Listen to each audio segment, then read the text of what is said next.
Subscribe to Awaaz today. Click on the bell icon for latest national and international buzzing news.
What can be done to make us totally self-sustainable, self-dependent? याच्याकडे आपल्याला प्रयत्न होणं गरजेचं आहे. बजेटच्या वेळी आपण जी चर्चा केली त्याच्यानुसार मला विश्वास आहे की NMMT is having potential to be self-sustainable.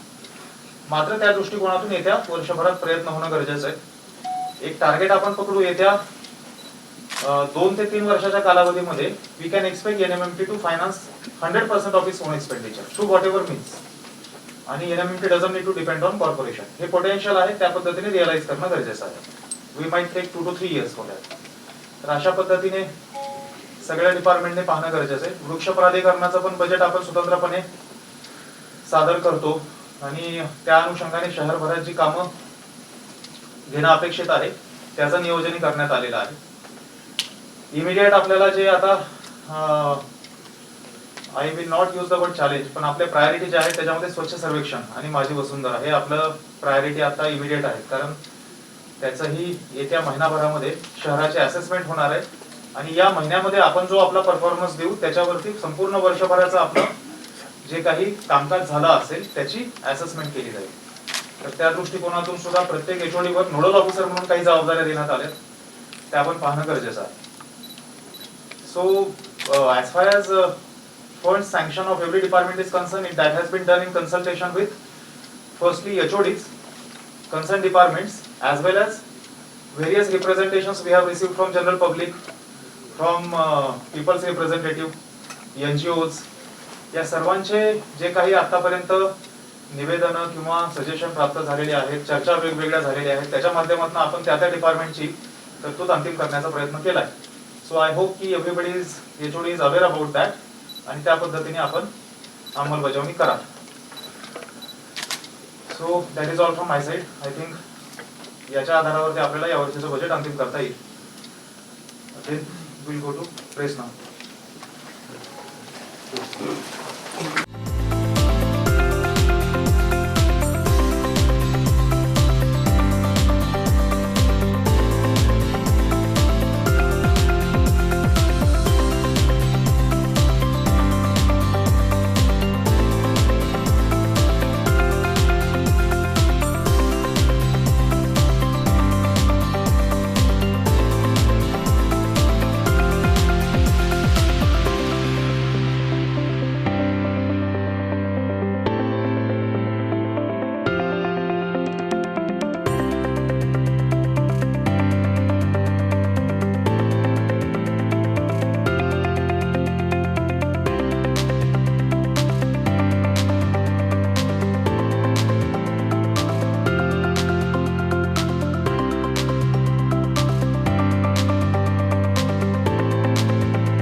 2020-21 या वर्षाचं सुधारित अंदाजपत्रक व सन 2021-22 या वर्षाचं मूळ अंदाजपत्रक आज मी आयुक्त तथा प्रशासक म्हणून सादर केलेला आहे. 2020-21 रोजी या वर्षासाठी माननीय महासभेने जे मूळ अंदाजित केलेलं अंदाजपत्रक होतं ते 4,772 कोटीचं होतं. मला या ठिकाणी नमूद करायला आनंद होतो, चालू वर्षी जे काही चॅलेंजेस आले याची आपणा सर्वांना कल्पना आहे, परंतु डिस्पाइट दोज चॅलेंजेस चालू वर्षीचं जे काही आपलं अंदाजपत्रक आहे, जे माननीय महासभेने अर्थसंकल्पित करून दिलं होतं ते आपण अचीव करू शकतोय. आणि ॲज ऑन 31 मार्च 4,709 या रकमेला आपण हे अंदाजपत्रक क्लोज करतोय. आणि त्यामुळं जे आपलं अंदाजित रक्कम मान्य महासभेच्या समोर मंजूर करण्यात आली होती त्या पद्धतीने आपलं अंदाजपत्रक 2020-21 या वर्षाचं अंतिम होण्याची या ठिकाणी अपेक्षा आहे. 2021-22 पुढच्या नवीन वर्षासाठी जो आम्ही अंदाजित रक्कम गृहीत पकडलेली आहे त्याच्या आधारावरती 4,825 या रकमेचं अंदाजपत्रक आज मी आयुक्त तथा प्रशासक म्हणून सादर केलेलं आहे. आपणा सर्वांना कल्पना आहे, नवी मुंबई महानगरपालिका किंवा नवी मुंबई शहर याला सूज नियोजित बांधणीचं आधुनिक शहर म्हणून आपण ओळखतो. महानगरपालिकेच्या वतीने ज्या सेवा दिल्या जातात त्याचा दर्जा उत्तम असावा यासाठी वारंवार प्रयत्न महानगरपालिकेच्या वतीने केला जातो. विविध सेवांच्या बाबतीमध्ये राष्ट्रीय, राज्य आणि इव्हन आंतरराष्ट्रीय पातळीवरती ज्या महानगरपालिकेने सेवा दिलेल्या आहेत त्याची दखल वेळोवेळी घेण्यात आली. वेळोवेळी पुरस्कारही महानगरपालिकेला प्राप्त झाले. स्वच्छ भारत अभियान अंतर्गत स्वच्छ सर्वेक्षणची एक मानाची स्पर्धा आहे राष्ट्रीय पातळीवरची. त्याच्यामध्ये सुद्धा महानगरपालिकेने फक्त शहराचंच नव्हे तर राज्याची मान उंचावेल अशा पद्धतीने परफॉर्मन्स आतापर्यंत दिलेला आहे. 2020-21 या वर्षाबाबत मी उल्लेख केला की हे वर्ष सर्वांसाठीच कठीण होतं. कोविड-19चा एक अभूतपूर्व असा सामना आपल्याला करावा लागला आणि अजूनही आपण तो करतोय. मात्र एका बाजूला कोविडच्या पार्श्वभूमीवरती नागरिकांचं आरोग्य चांगलं राखण्याचा प्रयत्न महानगरपालिकेच्या वतीने आणि आवश्यक त्या सेवा देण्याचा प्रयत्न महानगरपालिकेच्या वतीने केला गेला. त्याचवेळी जे काही आपल्याला आर्थिक स्रोत यांच्याद्वारे उत्पन्न उपलब्ध होतं त्याच्या माध्यमातून अधिकाधिक सेवा पुरवठा आणि त्याचा दर्जा उत्तम राखून देण्याचा प्रयत्न महानगरपालिकेच्या वतीने करण्यात आलेला आहे. कोविडची पार्श्वभूमी लक्षात घेता आणि त्याचवेळी करवसुली पद्धतीमध्ये अधिक सुसूत्रता आणण्याचा प्रयत्न करून कोविडमुळं ज्या काही नागरिकांना सुविधा झालेल्या आहेत, लाईव्हलीहूडचा उपजीविकेचा ऱ्हास अनेक नागरिकांचा झालेला आहे, या सर्व गोष्टी विचारात घेता चालू वर्षी कोणत्याही पद्धतीची करवाढ प्रस्तावित करण्यात आलेली नाही. नवी मुंबई शहरातील नागरिक यांच्या मनातील अपेक्षा, संकल्पना यांचा विचार करता सर्वांगीण विचार करून हा अर्थसंकल्प निश्चित करण्यात आलेला आहे. एक अर्थसंकल्पातील जमेच्या बाबी आणि खर्चाच्या बाबी याची एक जिस्ट मी आपल्यासमोर ब्रीफली मांडतो. जमा ऑफकोर्स आपल्यासाठी फार महत्त्वाची गोष्ट आहे, ज्यामध्ये सर्वात महत्त्वाचा भाग जो आहे तो शासनाकडून GST ग्रँट आपल्याला जी मिळते, मुद्रांक शुल्क, महानगरपालिकेचा स्वतःचा मालमत्ता कर, नगररचना विभागामार्फत प्राप्त होणारं शुल्क, पाणीपट्टी आणि इतर अशा पद्धतीने आपला जमा बाजूचा मेळ साधारणतः घेतला जातो. चालू वर्षी अंदाजपत्रक सादर करताना आम्ही प्रयत्न केलेला आहे की हे अंदाजपत्रक शक्य तेवढं रिअलिस्टिक राहील आणि जे सादर करतोय आपण अंदाजपत्रक ते 100% रिअलाइज पण होऊ शकेल. मालमत्ता कर हा अत्यंत महत्त्वाचा घटक आहे. GST ग्रँट शासनाकडे मिळत असल्यामुळं त्यामध्ये कुठलीही कमतरता चालू वर्षी पण आढळलेली नाही आणि पुढील वर्षी सुद्धा अपेक्षित नाही आहे. त्यामुळं GST ग्रँट नंतरचा सर्वात महत्त्वाचा घटक जो आहे मालमत्ता कर, याच्या बाबीमध्ये आपल्याला विशेष लक्ष देणं गरजेचं आहे. चालू वर्षी आपण मालमत्ता कराच्या वसुलीसाठी अभय योजना आणली होती. या अभय योजनेच्या माध्यमातून आजपर्यंत जे थकबाकीदार खातेदार आहेत त्यांना त्यांच्या पेनल्टीच्या रकमेमधनं 75% आपण माफी अभय योजनेच्या माध्यमातून दिली आणि मूळ रक्कम principal amount plus 25% penalty amount एवढी रक्कम जर त्यांनी भरली तर अभय योजनेचा लाभ त्यांना मिळू शकेल, अशा पद्धतीने विश्वास आपण दिला. अभय योजना आपण यापूर्वी सुद्धा आणलेल्या आहेत. यावेळी आपण वेगळं काय केलं? झिरो पब्लिक कॉन्टॅक्ट या तत्वावरती आपण ही अभय योजना राबवण्याचा प्रयत्न केला. या माध्यमातून ज्या व्यक्तीला अभय योजनेचा लाभ घ्यायचा आहे त्याला महानगरपालिकेमध्ये किंवा महानगरपालिकेच्या कुठल्याही ऑफिसमध्ये जाण्याची गरज पडू नये, या बॅकग्राऊंडवर आपली पूर्ण सिस्टम आपण अपडेट केली आणि कुठलाही खातेदार त्याने आपला प्रॉपर्टी नंबर जर आपल्या वेबसाईटवरती टाकला तर त्याची जी ड्यू अमाऊंट आहे, बकाया राशी, ही ड्यू अमाऊंट अभय योजना गृहीत धरून अभय योजनेचा लाभ त्याला मिळून जी शिल्लक राहणारी देय रक्कम आहे तीच रक्कम देय म्हणून दिसते आणि त्याची संपूर्ण भरणा तो ऑनलाईन पद्धतीने RTGS किंवा नेट बँकिंग, NEFT अनेक माध्यमं आहेत त्या माध्यमातून करू शकतो. आणि ही सेवा सर्व थकबाकीदार खातेदारांच्या बाबत एकदम सुरुवातीला ज्यावेळी आपण 15 डिसेंबरला अभय योजना लागू केली त्याच वेळी अवेलेबल करून देण्यात आला. या माध्यमातून आतापर्यंत अभय योजनेला रिस्पॉन्स फार चांगला मिळाला.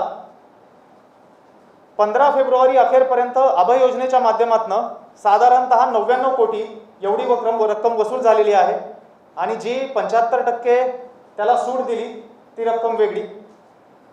एकंदर अभय योजना आणि अभय योजनेच्या माध्यमातून जी काही आपण प्रचार प्रसिद्धी केली आणि नागरिकांना विश्वास दिला की टॅक्स भरणं हे अत्यंत सोपं आहे, त्यामुळं आत्तापर्यंत झालेली ओव्हरऑल रिकव्हरी याचा जर विचार केला तर मला सांगण्यासाठी आनंद होतो 17 फेब्रुवारी 2021 अखेरपर्यंत एकूण आपण 422 कोटी रुपये प्रॉपर्टी टॅक्स वसूल केलेला आहे आणि ही रक्कम मागच्या वर्षी 17 फेब्रुवारीला जी आपण रक्कम वसूल केली होती त्याच्या तुलनेमध्ये अधिक आहे. MIDC क्षेत्र शहरामध्ये मोठं आहे, त्यामध्ये प्रॉपर्टी टॅक्समध्ये सुद्धा MIDCचा हा विषय फार महत्त्वाचा ठरतो. MIDC मधल्या काही इंडस्ट्रीज प्रॉपर्टी टॅक्सच्या संदर्भाने एक त्यांनी रिट पिटिशन मान्य उच्च न्यायालयामध्ये दाखल केली होती आणि त्याचा निकाल महानगरपालिकेच्या बाजूने लागला. ती आता मान्य सर्वोच्च न्यायालयामध्ये दाखल झालेली आहे आणि त्यामध्ये एक इंटरिम ऑर्डर सर्वोच्च न्यायालयामार्फत पारित केलेली आहे. या इंटरिम ऑर्डरचा विचार करता पेनल्टीच्या बाबतीमध्ये कुठलेही कोएर्सिव्ह मेजर घेण्यात येऊ नये असं सर्वोच्च न्यायालयाने महानगरपालिकेला सूचित केलेलं आहे. या सूचनेचा आदर ठेवून आणि मान्य सर्वोच्च न्यायालयाच्या आदेशाचा कुठलाही भंग होणार नाही हे डोळ्यासमोर ठेवून MIDC मध्ये सुद्धा शक्य तेवढी रिकव्हरी करण्याचा महानगरपालिकेच्या वतीने प्रयत्न केला जातो. ज्या इमारतींना भोगवटा प्रमाणपत्र प्राप्त नाही परंतु वापर सुरू केलेला आहे अशा मालमत्तेचं सर्वेक्षण करून शास्तीसह कर आकारणी केली जाते. ज्यावेळी कर आकारणी करण्यासाठी आपण शक्य तेवढे प्रयत्न करतो. एका बाजूला ॲम्नेस्टीच्या माध्यमातून थकबाकीदार खातेदारांना पेनाल्टीमध्ये सूट देतो, प्रक्रिया अधिक सुकर करण्याचा प्रयत्न करतो. त्याचवेळी लार्जर पॉप्युलेशन शहरामध्ये अशी आहे जे नियमितपणे टॅक्स भरतात आणि त्यांच्याकडनं कुठलीही थकबाकी राहू नये या दृष्टिकोनातून प्रयत्न असतो. मात्र चालू वर्षी कोविडच्या पार्श्वभूमीवरती अनेक थकबाकीदार म्हणा किंवा रेग्युलर टॅक्स पेयर म्हणा, रेग्युलर टॅक्स पेयरपैकी काही लोक ज्यांनी आजपर्यंत कधीही थकबाकी ठेवली नाही, मात्र चालू वर्षी कोविडच्या पार्श्वभूमीवरती इन्कम सोर्सेस कमी झाल्यामुळं त्यांना टॅक्स पे करण्यामध्ये काही अडचणी आहेत. या अडचणींचा विचार करून पहिल्या सहामाहीचं अंतिम तारीख जी 30 सप्टेंबर असते ती आपण एक्सटेंड करून 31 डिसेंबरपर्यंत करण्यात आली. त्याचबरोबर दुसऱ्या सहामाहीची अंतिम तारीख जी 31 डिसेंबर असते ती एक्सटेंड करून 31 मार्च करण्यात आली, जेणेकरून जे नियमानुसार टॅक्स भरणारे खातेदार आहेत त्यांना त्यामध्ये काहीतरी मदत होऊ शकेल. एकंदर टॅक्स वसुलीचं चालू वर्षाचं धोरण जे आहे त्यामध्ये जे रेग्युलर टॅक्स पेयर्स आहेत त्यांना कुठलाही त्रास न देता, त्याचबरोबर जे मोठे टॅक्स पेयर आहेत त्यांची कुठलीही हॅरॅसमेंट न होता, मात्र थकबाकीदार खातेदारांना ॲम्नेस्टी स्कीम दिल्यानंतर जाणीव करून देऊन की त्यांची टॅक्स बकाया जी आहे ते भरणं गरजेचं आहे.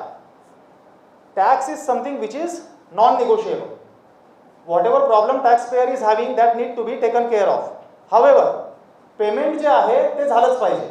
या तत्वानुसार ज्या ज्या ठिकाणी आवश्यक आहे त्या ठिकाणी कोएर्सिव्ह ॲक्शन सुद्धा महानगरपालिकेच्या वतीने चालू वर्षी घेण्यात आला आणि अजूनही आपण घेतोय. या एकंदर सगळ्या कार्यवाहीचा परिपाक आणि नागरिकांनी दिलेलं सहकार्य यामुळं आत्तापर्यंत 422 कोटी रिकव्हरी 17 फेब्रुवारी अखेरपर्यंत झालेली आहे. आणि मला इथं विशेषत्वाने उल्लेख करायला आनंद होतो की 2020-21 या वर्षामध्ये जरी कोविड असेल तरी 2019-20 या वर्षामध्ये झालेल्या रिकव्हरीपेक्षा जास्त आणि अभूतपूर्व अशी 600 कोटी रिकव्हरी यावर्षी होण्याची अपेक्षा आहे. आणि त्या पद्धतीने टॅक्स विभागाच्या वतीने प्रयत्न केले जात आहेत आणि मला विश्वास आहे 31 मार्च अखेरपर्यंत आपण 600 कोटीचा आकडा क्रॉस करू, किंबहुना जास्तच होईल. त्याचबरोबर पुढील वर्षी 650-700 कोटीपर्यंतचा आपण रिकव्हरी करण्याचं नियोजन ठेवलेलं आहे आणि पहिल्या दिवशीपासून त्या बाजूने प्रयत्न आपण करत राहू. स्थानिक संस्था करांच्या बाबतीमध्ये शासनाकडनं प्रतिमहा 99.65 करोड एवढं अनुदान आपल्याला प्राप्त होतं. वर्षामध्ये 1195.80 एवढं अनुदान आपल्याला प्राप्त होतं. 2021-22 या वर्षामध्ये 8% वाढ गृहीत धरून GST ग्रँटच्या माध्यमातून 1291.46 कोटी एवढं अनुदान अपेक्षित आहे. GST ग्रँटच्या बाबतीमध्ये जी प्रलंबित प्रकरणं आहेत त्याच्या बाबतीमध्ये सुद्धा टॅक्स विभागाच्या माध्यमातून हिअरिंग आयोजित करून कालबद्ध प्रोग्राम आयोजित करून साधारणतः जून-जुलैपर्यंत सर्व प्रलंबित प्रकरणं निकाली काढणं, जेणेकरून जीएसटी मधली LBT मधली सुद्धा जी टॅक्सची काही प्रकरणं अजूनही प्रलंबित आहेत त्यातूनही एक मार्ग निघू शकेल आणि आपण पुढे जाऊ शकू. नगररचना विभागाच्या मार्फत रिकव्हरीसाठी 200 करोडचं टार्गेट त्यांना देण्यात आलेलं आहे. मला विश्वास आहे की ते आपण पूर्ण करू. 2 डिसेंबर 2020 पासून युनिफॉर्म DCPR म्हणजे एकत्रीकृत विकास व प्रोत्साहन नियंत्रण नियमावली लागू झाली आहे. याच्या माध्यमातून पुनर्विकास प्रकल्पांना गती मिळण्याची अपेक्षा आहे आणि त्यामुळं येत्या वर्षामध्ये जे काही नगररचना विभागाला उद्दिष्ट दिलेलं आहे ते खचितच पूर्ण होईल, किंबहुना अतिरिक्त वसुली त्यांच्याकडनं होईल असा मला विश्वास आहे. सिडको MIDC यांचा संपूर्ण शहरामध्ये विविध क्षेत्रामध्ये फार मोठा सहभाग आहे. सिडकोकडनं जे भूखंड महानगरपालिकेला प्राप्त होणं अपेक्षित आहे त्या बाबतीमध्ये आज मितीस विविध नागरी सुविधांचे 554 भूखंड हस्तांतरित झालेले आहेत आणि 520 आणखी अतिरिक्त भूखंडाची सिडकोकडे मागणी करण्यात आलेली आहे. त्याचप्रमाणे MIDC कडून महानगरपालिकेस विविध नागरी सुविधांचे 61 भूखंड हस्तांतरित झालेले आहेत आणि अजून 233 भूखंडाची आपण MIDC कडे मागणी केलेली आहे. पार्किंग हा एक फार महत्त्वाचा, जिव्हाळ्याचा आणि आव्हानात्मक प्रश्न आपल्या शहराच्या समोर आहे. एकंदर शहराचा विकास पाहता आपण अशा स्टेजवरती आहोत की पार्किंगची समस्या आणि ट्रॅफिकची समस्या अजूनही मॅनेजेबल असली, and even though it is not as bad as many other cities, जर आपण योग्य वेळी महत्त्वाची पावलं किंवा आवश्यक ती पावलं उचलली नाहीत तर आपली परिस्थिती सुद्धा इतर अनेक शहरांप्रमाणे खराब होण्यासाठी कालावधी जाणार. त्या दृष्टिकोनातून पार्किंगची समस्या सोडवण्यासाठी सर्वात महत्त्वाची बाब म्हणजे सार्वजनिक वाहतूक व्यवस्था अधिक सक्षम करणं. आपण पाहतो की जगामधल्या जी काही बेस्ट ॲडमिनिस्ट्रेटेड सिटीज आहेत त्या बेस्ट ॲडमिनिस्ट्रेटेड सिटीजचं एक महत्त्वाचा ठोकताळा आहे त्या शहराची सार्वजनिक वाहतूक व्यवस्था फार सक्षम असते. त्या पद्धतीने आपण प्रयत्न करतोय आणि सार्वजनिक वाहतूक व्यवस्था अशा पद्धतीने मॉडिफाय करणं जेणेकरून जास्तीत जास्त नागरिकांना सार्वजनिक वाहतूक व्यवस्थेच्या माध्यमातून प्रवास करणं सुकर होईल आणि सोयीचं होईल. त्याचबरोबर पार्किंगच्या सुविधा विविध ठिकाणी उपलब्ध करून देण्यासाठी ज्या जागा आपल्याला सिडकोकडनं उपलब्ध झाल्या आहेत किंवा करून घेणं अपेक्षित आहे त्याचा पाठपुरावा करून पार्किंगची सुविधा उपलब्ध करून देणं, शहरासाठी स्मार्ट पार्किंग पॉलिसी तयार करून येत्या काही वर्षांमध्ये बजेटमधला तो एक अंतर्भूत भाग असावा हे गृहीत धरून त्याची अंमलबजावणी करणं प्रस्तावित आहे. सर्वात महत्त्वाचं, कुठलीही नवीन बांधकाम परवानगी मंजूर करताना त्याच्यामध्ये वाहनतळ सुविधा उपलब्ध करून देण्यासाठी युनिफॉर्म DCPR नुसार जी काही आवश्यक अपेक्षा असेल त्याच्यामध्ये कुठल्याही प्रकारची सूट कुठल्याही बांधकाम परवानगीमध्ये कुठल्याही डिस्क्रिशनच्या अंतर्गत दिली जाणार नाही, या पद्धतीने कामकाज करण्याचं नियोजित आहे. फेरीवाला हा शहरातला एक फार महत्त्वाचा घटक आहे. एका बाजूला फेरीवाल्यांकडनं जो व्यवसाय केला जातो त्याचं नियंत्रण, ज्याला आपण रेग्युलेशन म्हणतो, ते करणं नक्कीच आवश्यक आहे.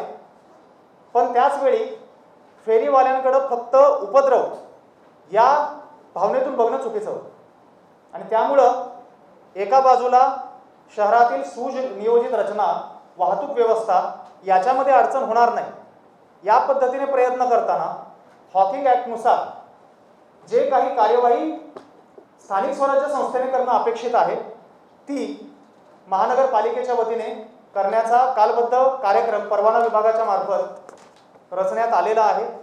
त्याच्यासाठी फेरीवाला संघटनांशी वेळोवेळी संवाद साधून जे काही आपल्याला टाउन वेंडिंग कमिटी आणि पुढची प्रक्रिया आवश्यक जी आहे ती करणं अपेक्षित आहे. मला विश्वास आहे की येत्या पहिल्या क्वार्टरमध्ये आपण ती प्रक्रिया पूर्ण करू शकू.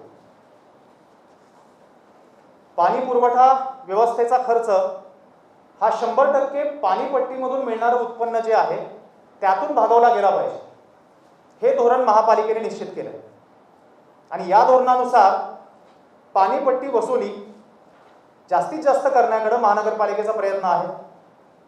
थकीत पाणीपट्टी वसुलीसाठी ग्राहकांना नोटीस देऊन अवगत करणं, ग्राहकांच्या पाणीपट्टी आणि इतर कुठल्याही समस्या असतील त्या वेळोवेळी सोडवणं जेणेकरून त्यांना विहित कालावधीमध्ये पाण्याची जो काही टॅक्स असेल तो भरण्यामध्ये कुठलीही असुविधा होणार नाही.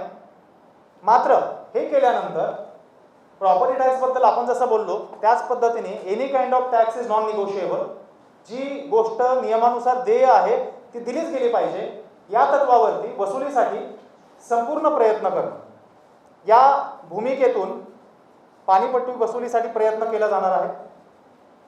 शहरामधील सर्व भागामध्ये पुरेशा दाबाने पाणी पुरवठा व्हावा यासाठी भूमिगत आणि उच्चस्तरीय जलकुंभाची कामं हाती घेण्यात आलेली आहेत आणि पुढील वर्षी सुद्धा प्रस्तावित करण्यात आलेली आहे. 2020-21 मध्ये साधारणतः 100 कोटी रक्कम पाणीपट्टीच्या माध्यमातून जमा होणं अपेक्षित आहे आणि 2021-22 मध्ये 123 कोटी वसुलीचं लक्ष्य ठेवण्यात आलेलं आहे. 2020-21 म्हणजे चालू वर्षामध्ये कोविडच्या पार्श्वभूमीवरती महानगरपालिकेतील सर्व अधिकारी आणि कर्मचारी यांनी उत्कृष्ट पद्धतीनं कोविडचा सामना करण्यासाठी आपापल्या जबाबदारीचं पालन करण्याचा प्रयत्न केला. 24/7 ही फक्त एक सर्क्युलर किंवा ज्याला आपण परिपत्रक म्हणतो त्यापुरतं मर्यादित बाब न राहता त्याची खऱ्या अर्थानं अंमलबजावणी आणि ज्यातून रिझल्ट मिळेल अशा पद्धतीने करण्याचा सर्व अधिकारी आणि कर्मचारी यांनी प्रयत्न केला. ते करत असताना अनेक अडचणींचा संस्थात्मक स्तरावरती आणि वैयक्तिक स्तरावरती सुद्धा सामना अनेक अधिकारी कर्मचाऱ्यांना करावा लागला. अनेक जण कोरोना बाधित झाले, त्यातनं रिकवर झाले, रिकव्हरीनंतर कॉम्प्लिकेशन आले. सामान्य व्यक्तीला जसा कोरोनाचा सामना करावा लागला त्याच पद्धतीने यांनी सुद्धा केला. या भावनेचा आदर ठेवून जे अधिकारी कर्मचारी कोरोना बाधित झालेले आहेत त्यांचा कोरोनासाठीचा हॉस्पिटलमधला आणि विश्रांतीचा जो व्यतीत केलेला कालावधी आहे तो कर्तव्य कालावधी म्हणून पकडण्यात येईल असं परिपत्रक महानगरपालिकेने जुलै महिन्यातच निर्गमित केलं होतं आणि त्याचा अनेक अधिकारी कर्मचाऱ्यांना लाभ देण्यात आला आणि जेणेकरून त्यांची रजासुद्धा मायनस होणार नाही, तर जो काही कालावधी त्यांनी व्यतीत केला आहे तो कर्तव्य कालावधी म्हणून फुल पेमेंट त्याचं केलं जाईल अशा पद्धतीने अंमलबजावणी करण्यात आली. अनेक संवर्ग ज्यांनी कोविडमध्ये विशेष काम केलं त्यांना कोविडसाठी विशेष भत्ता देण्यात आला. दुर्दैवाने काही अधिकारी कर्मचारी यांचा कोविड कालावधीमध्ये कोविडमुळे मृत्यू झाला. त्यांना सुरक्षा विमा कवच महानगरपालिकेच्या वतीने प्रदान करण्यात आलं. ज्यांना इन्शुरन्स कंपनीच्या माध्यमातून प्रदान करणं अपेक्षित आहे त्यांच्यासाठी सुद्धा प्रस्ताव सादर करून तिकडे पाठपुरावा करण्यात आला. नवी मुंबई महानगरपालिकेतील अधिकारी आणि कर्मचारी यांना 1 जानेवारी 2016 पासून 7वा वेतन आयोग लागू करण्यात आला. निवृत्त वेतनधारकांचं निवृत्ती वेतन, कुटुंब निवृत्ती वेतन याचे सुद्धा लाभ 7व्या वेतन आयोगानुसार सुधारित करण्यात आले. वर्ग 3 आणि वर्ग 4 कर्मचारी जे असतात त्यांचे आस्थापनेविषयक बाबी हा एक फार जिव्हाळ्याची गोष्ट असते. मात्र आपल्या प्रायोरिटीज ह्या दररोज बदलत राहतात आणि कामाच्या गराड्यामध्ये ह्या गोष्टी काही अंशी इग्नोर होतात. मात्र त्यामुळं या कर्मचाऱ्यांमध्ये एक कुंठिततेची भावना निर्माण होते. ती होऊ नये यामुळं वर्ग 3 वर्ग 4 कर्मचाऱ्यांचे सर्व प्रश्न प्रायोरिटीवरती घेऊन त्यातून आस्थापनेविषयक बाबी प्रायोरिटीने निकाली काढण्याचा प्रयत्न केला गेला आणि केला जातो. त्यामध्ये सेवा ज्येष्ठता याद्या जवळपास 2 ते 3 वर्षानंतर अद्ययावत करण्यात आल्या. आश्वासित प्रगती योजना याचा अनेक संवर्गांना लाभ देण्यात आला. उर्वरित संवर्गांची कार्यवाही सुरू आहे आणि पदोन्नती याचा सुद्धा लाभ हा सर्व संवर्गातील कर्मचाऱ्यांना कसा मिळेल यासाठी आता संवर्गनिहाय कार्यवाही प्रशासन विभागाच्या मार्फत सुरू आहे आणि जे सर्वसाधारण वर्ग 3 वर्ग 4 कर्मचारी आहेत त्यांना हा विश्वास देण्यात आलेला आहे की कुठल्याही आस्थापनाविषयक बाबींबाबत ती संघटनात्मक बाब असो किंवा वैयक्तिक कर्मचाऱ्याची अधिकाऱ्याची बाब असो, प्रशासन हे संपूर्णतः सतर्क आहे आणि अप्रोचेबल आहे, ॲक्सेसिबल आहे. खर्चाच्या बाबी ज्या महानगरपालिकेच्या आहेत त्यामध्ये सगळ्या विभागांचा आपण या ठिकाणी विचार केलेला आहे. जी काही सिक्वेन्सिंग आहे ती सिक्वेन्सिंग प्रायोरिटीनुसार नाही तर ती अनुषंगिक आहे. अभियांत्रिकी विभागाच्या माध्यमातून शहरामध्ये चांगल्या क्वालिटीचे रस्ते उपलब्ध व्हावेत, खड्डेमुक्त रस्ते उपलब्ध व्हावेत आणि याच्यामध्ये 1% सुद्धा कॉम्प्रोमाइज केलं जाऊ नये यासाठी अभियांत्रिकी विभागाला वारंवार सूचना देण्यात आलेल्या आहेत. जो मागच्या वर्षीचा पावसाळा होता त्यामध्ये आपण पूर्ण प्रयत्न केला की शहरातील मोठ्या रस्त्यापासून छोट्यातल्या छोट्या रस्त्यापर्यंत एकही रस्ता खड्डेमुक्त राहायला नको. आणि त्यामध्ये जे अनुभव आले त्या पार्श्वभूमीवर येत्या पावसाळ्याच्या पूर्वीसुद्धा त्याच पद्धतीने तयारी करण्याचं नियोजित आहे. पदपथ आणि गटारे ही सुद्धा रस्त्याची एक फार महत्त्वाची अंग आहे.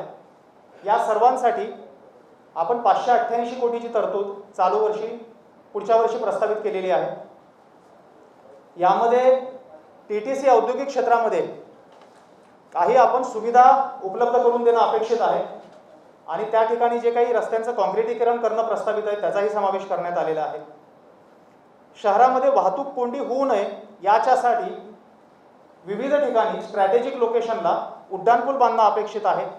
त्यासाठी चालू वर्षी 99 कोटी रुपयाची तरतूद आणि आवश्यकतेप्रमाणे अधिक तरतुदीची व्यवस्था करण्यात आलेली आहे. दिवाबत्ती सुधार या लेखाशीर्षाअंतर्गत 59 कोटी रुपयाची तरतूद करण्यात आलेली आहे. सिग्नल सिंक्रोनायझेशन ही एक फार महत्त्वाची बाब इंटिग्रेटेड ट्रॅफिक मॅनेजमेंट सिस्टममध्ये असते.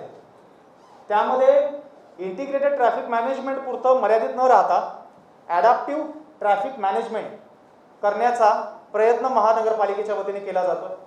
त्याच्यासाठी पाम बीच रस्त्यावरती एक पायलट प्रोजेक्ट आपण येत्या काही दिवसामध्ये अंमलबजावणी करण्याचा प्रयत्न करतोय आणि त्याचा परफॉर्मन्स अनुभव पाहून इतर रस्त्यांमध्ये सुद्धा तो एक्सटेंड करण्याचं नियोजन आहे.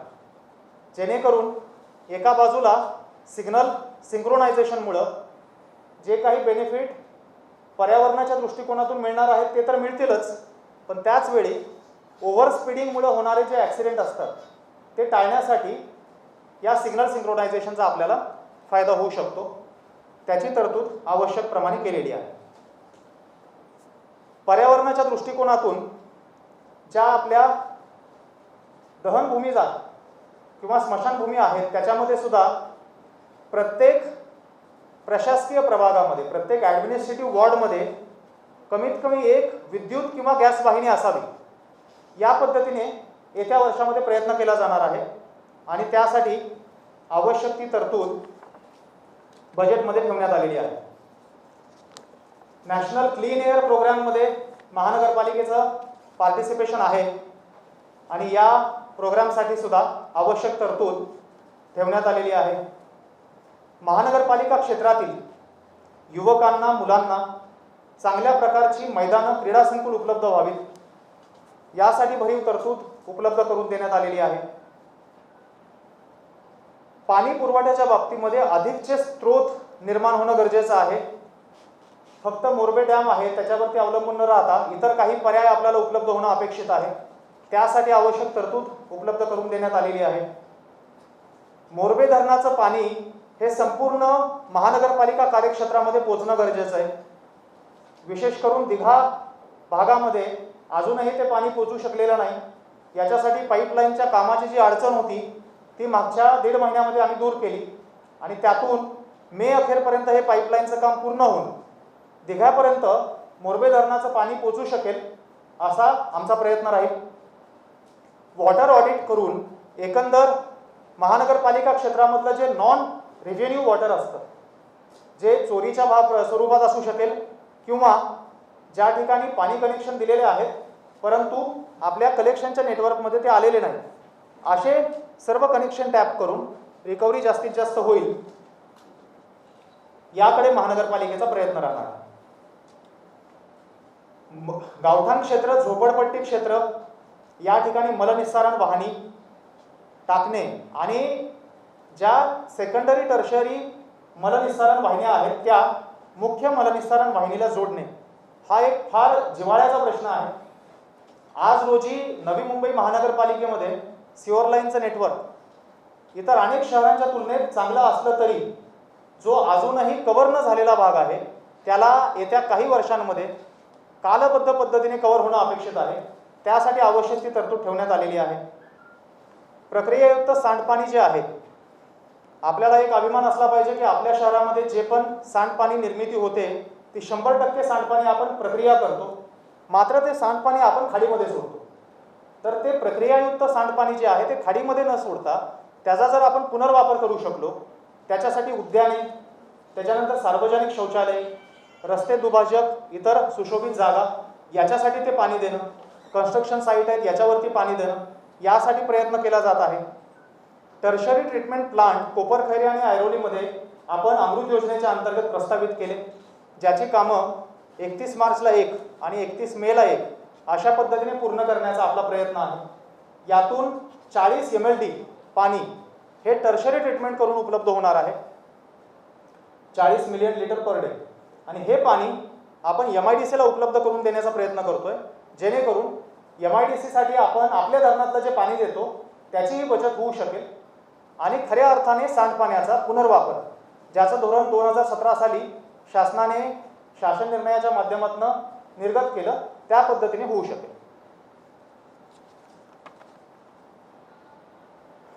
पर्यावरण संवर्धन हा एक आपला फार महत्त्वाचा भाग आहे, ज्याच्याकडे या अर्थसंकल्पाने विशेषत्वाने लक्ष देण्यात आलेलं आहे.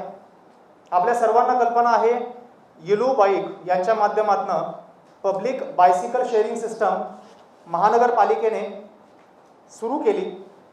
या ठिकाणी मला नमूद करायला आनंद होतो की शहरभरामध्ये जे 92 सायकल स्टँड उपलब्ध करून दिलेत, त्याला अत्यंत उत्तम प्रतिसाद नागरिकांच्या मार्फत मिळाला आणि त्यामधून 2,50,620 नागरिकांनी याच्यावरती नोंदणी केली. आजपर्यंत 33 लाख किलोमीटर प्रवास या येलो बाईकच्या माध्यमातून झालेला आहे.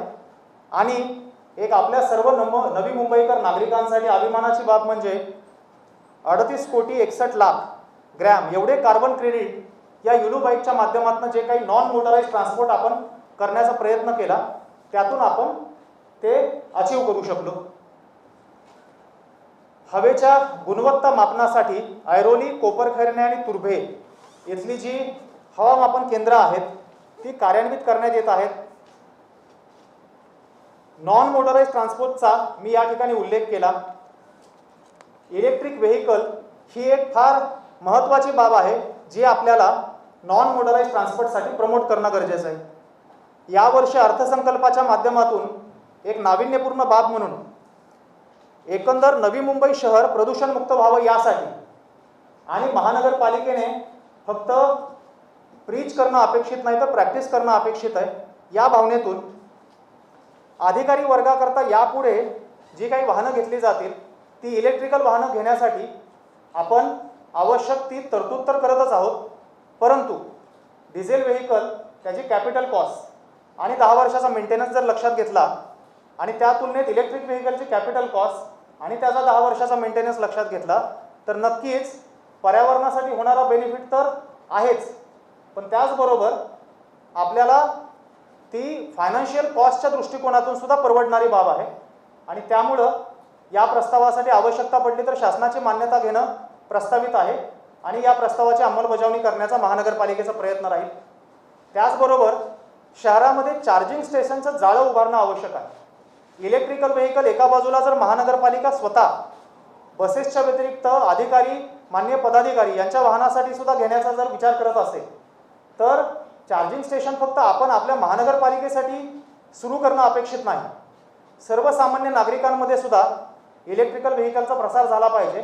याच्यासाठी चार्जिंग स्टेशन संपूर्ण शहरामध्ये उपलब्ध करून देण्यासाठी महानगरपालिकेच्या वतीने प्रयत्न केला जातोय. त्याच्यासाठी आवश्यक तरतूद तर ठेवलेलीच आहे आणि ती प्रक्रिया सुद्धा येत्या काही दिवसांमध्ये पूर्ण होणं अपेक्षित आहे. घनकचरा व्यवस्थापन हा एक फार महत्त्वाचा अंग स्वच्छतेच्या दृष्टिकोनातून आपण पाहतो. आपल्या सर्वांना कल्पना आहे, आता आपण स्वच्छ सर्वेक्षण 2021 साठी संपूर्ण प्रयत्न करत आहोत. शहराचं स्वरूप सुधारण्याचा प्रयत्न करत आहोत आणि शहराचं जे काही मानांकन आहे ते देशामध्ये अव्वल राहावं यासाठी प्रयत्न करत आहोत. ज्या काही प्रायोरिटीज आपण सर्वांनी स्वच्छ सर्वेक्षणसाठी पकडणं अपेक्षित आहे त्यामध्ये एक 3 गोष्टी असतील, ज्या 3 गोष्टी प्राधान्याने पाहणं अपेक्षित आहे. एक आहे डोर टू डोर कलेक्शन 100% असणं गरजेचं आहे, जी महानगरपालिकेची जबाबदारी. दुसरं 100% ॲट सोर्स सेग्रिगेशन असणं गरजेचं आहे, जी स्थानिक रहिवाशांची जबाबदारी. आणि तिसरं 100% ॲट सोर्स प्रोसेसिंग असणं गरजेचं आहे. Now when I say 100% at source processing, that is very difficult to achieve. पण टप्प्याटप्प्याने त्या दृष्टिकोनातून आपण प्रवास करणं अपेक्षित. So 100% door to door collection, 100% at source segregation आणि शक्य तेवढं जास्तीत जास्त ॲट सोर्स प्रोसेसिंग, म्हणजे ओला कचरा आम्हाला गोळा करण्याची गरज पडायला नको, ज्या ज्या ठिकाणी शक्य त्या ठिकाणी त्याचं कंपोस्टिंग झालं पाहिजे. ह्या 3 गोष्टी जर आपण अचीव केल्या तर चौथी याच्या अनुषंगाने येणारी गोष्ट जी आहे ती आहे बिन फ्री सिटी. म्हणजे आपलं शहर एक कचरा कुंडी मुक्त शहर 100% होऊ शकेल.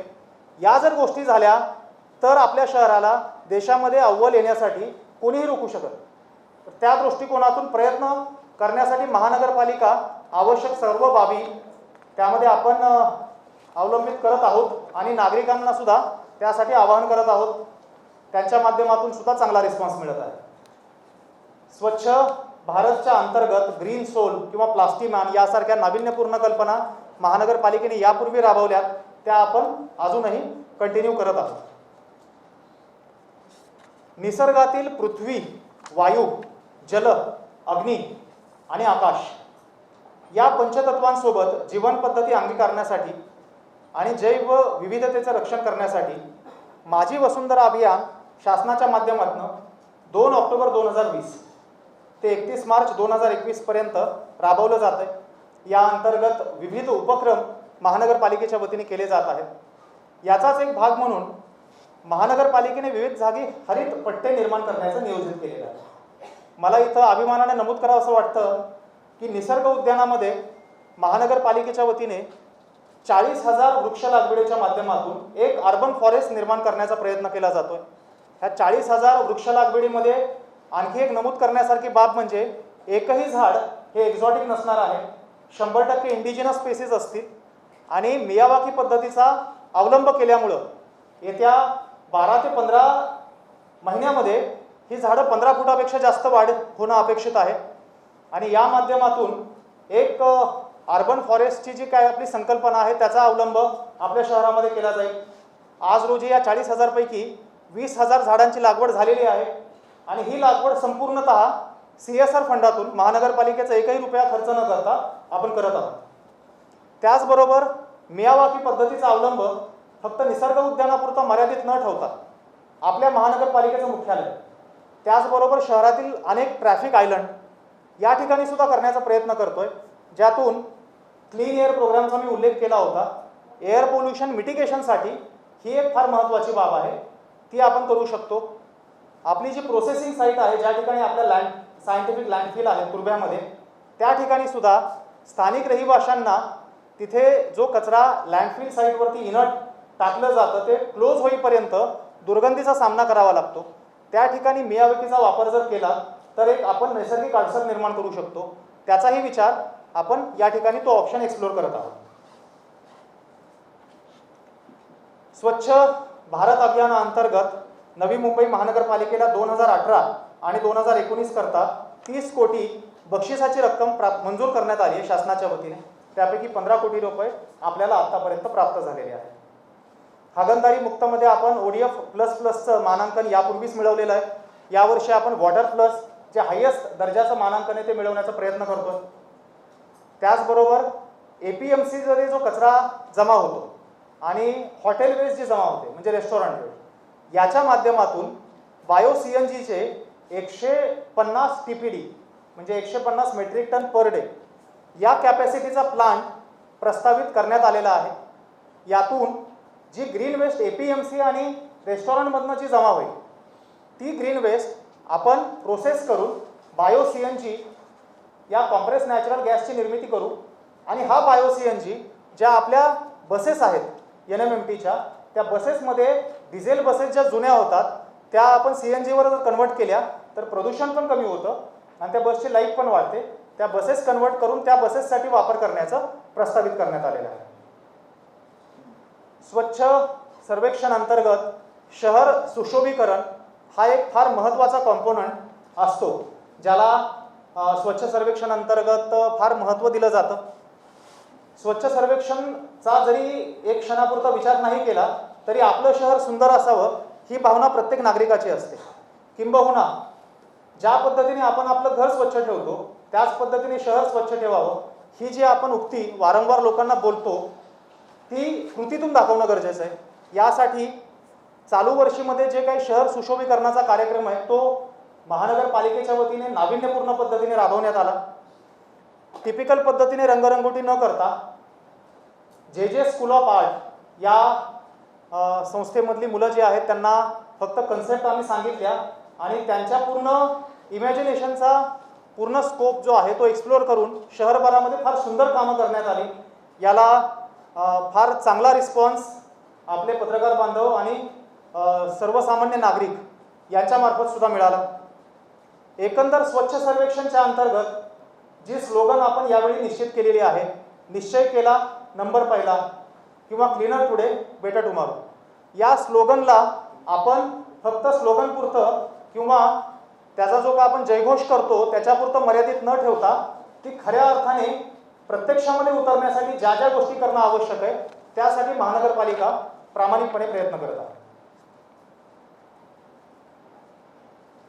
एक शेवटची बाब स्वच्छ सर्वेक्षणच्या अनुषंगाने जी आपण सर्वांनी मनात ठेवणं गरजेचं आहे, आपण आपलं शहर भारतातील फक्त 6 5 स्टार शहरांपैकी एक करण्यामध्ये नागरिकांच्या सहकार्यातून यशस्वी झालोय आणि आता भारतातील पहिलं 7 स्टार शहर होण्याचा आपण प्रयत्न करतो.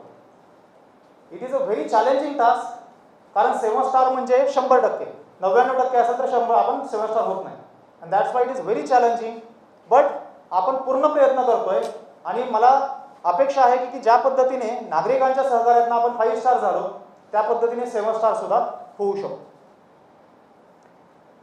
उद्यानांचं शहर म्हणून आपल्या शहराची जी ओळख आहे ती ओळख अबाधित राखून, उद्यानांची गुणवत्ता ही सर्वोत्तम राखून, मियावाकीसारख्या नाविन्यपूर्ण बाबींचा अवलंब करून आपली उद्यानं अधिकाधिक सुंदर कशी करता येतील, नागरिकांसाठी, ज्येष्ठांसाठी, लहान मुलांसाठी अधिकाधिक सुकर कशी करता येतील हे करण्याकडे महानगरपालिकेचा भर आहे. यामध्ये मी उल्लेख केला की ज्या झाडांवरती प्राणी पक्षी अधिवास करतात अशी फक्त इंडिजिनस झाडं जी आहेत तीच आपण लागवड करण्याकडे भर ठेवलेला आहे. गॅप फिलिंगवरती भर दिलेला आहे, जेणेकरून जर काही ठिकाणी झाडं मृत झाली असतील तर ती रिप्लेस केली जातात. एकंदर पाम बीच मार्ग आणि ठाणे बेलापूर मार्ग या मार्गावरती आत्तापर्यंत ग्रीन बेल्ट चांगल्या पद्धतीने डेव्हलप झाले. मेंटेनन्समधल्या काही त्रुट्या त्या दूर करण्याचा आपण प्रयत्न करतो. त्याचवेळी सायन पनवेल मार्ग जरी आपल्याकडे हस्तांतरित झाला नसला तरी त्याचे हरित पट्टे जे आपल्या हद्दीमध्ये आहेत ते डेव्हलप करण्याचा आपण प्रयत्न करतोय. कारण सायन पनवेलच्या बाजूला जे काही रेसिडेन्शियल घरं आहेत त्यांना तो हेवी व्हेकल जे हेवी ट्रॅफिक आहे त्यातून होणारा जो त्रास आहे आवाजाचा आणि धुळीचा, त्यातून जर मार्ग काढायचा असेल तर त्या हरित पट्ट्याच्या माध्यमातून एक नॅचरल बॅरियर निर्माण होऊ शकतो. ते करण्याचा चालू वर्ष आपण प्रयत्न करणार आहोत. एकंदर वृक्ष संवर्धनासाठी एक उक्ती मी वारंवार वापरतो, we should try to make plants integral part of our development plan. म्हणजे आपल्याला झाडाची अडचण वाटत नाही. झाड तोडण्याची जेव्हा फाईल येते त्यावेळी शब्दशः 10 वेळा विचार करूनच आम्ही त्याच्यावरती सही करतो, कारण एक सही करणं कठीण नसतं पण त्यातून इम्पॅक्ट जो होतो ते एखादं 50 किंवा 100 वर्षाचं झाड आपण तोडून बसतो. त्याच्या बदल्यामध्ये 10 नाही 100 जरी झाडं लावली तरी त्या 100 पैकी एक झाड सुद्धा 100 वर्षाचं होईल याची शाश्वती कुणी देऊ शकणार नाही. त्यामुळे compensatory plantation is beneficial to some extent. The best way we can preserve environment is by preserving as many trees as possible. हे आपण एक तत्व अंगीकारणं गरजेचं आहे. याचाच पुढचा भाग म्हणून जी काही अवैध वृक्षतोड होते याचा इफेक्टिव्ह पायबंद बसावा यासाठी या अवैध वृक्षतोडीवर फक्त थातूरमातूर कारवाई न करता गुन्हा दाखल व्हावा आणि तो सुद्धा दखलपात्र गुन्हा दाखल व्हावा यासाठी महानगरपालिकेच्या वतीने प्रयत्न केला जातोय. रिसेंटली एका गोष्टीमध्ये आम्ही दखलपात्र गुन्हा दाखल पण केला आणि मान्य पोलीस आयुक्त यांना मी पत्र दिलेलं आहे की सर्व पोलीस स्टेशनला या सूचना कृपया देण्यात याव्यात. वृक्षतोडीच्या बाबतीमध्ये दखलपात्र गुन्हा आणि एन्व्हायरमेंट प्रोटेक्शनचे जे काही स्ट्रिंजेस्ट सेक्शन असतील त्याच्या अंतर्गत ते गुन्हे दाखल होणं गरजेचं आहे. मी सुरुवातीला उल्लेख केला होता की खर्चविषयक बाबींमध्ये जो क्रम आहे तो अनुषंगिक आहे, तो प्रायोरिटीनुसार नाही. मात्र जर प्रायोरिटी ठरवायची असेल तर आरोग्य, शिक्षण आणि पर्यावरण अशा पद्धतीने आपल्याला ती प्रायोरिटी ठरवावं लागेल.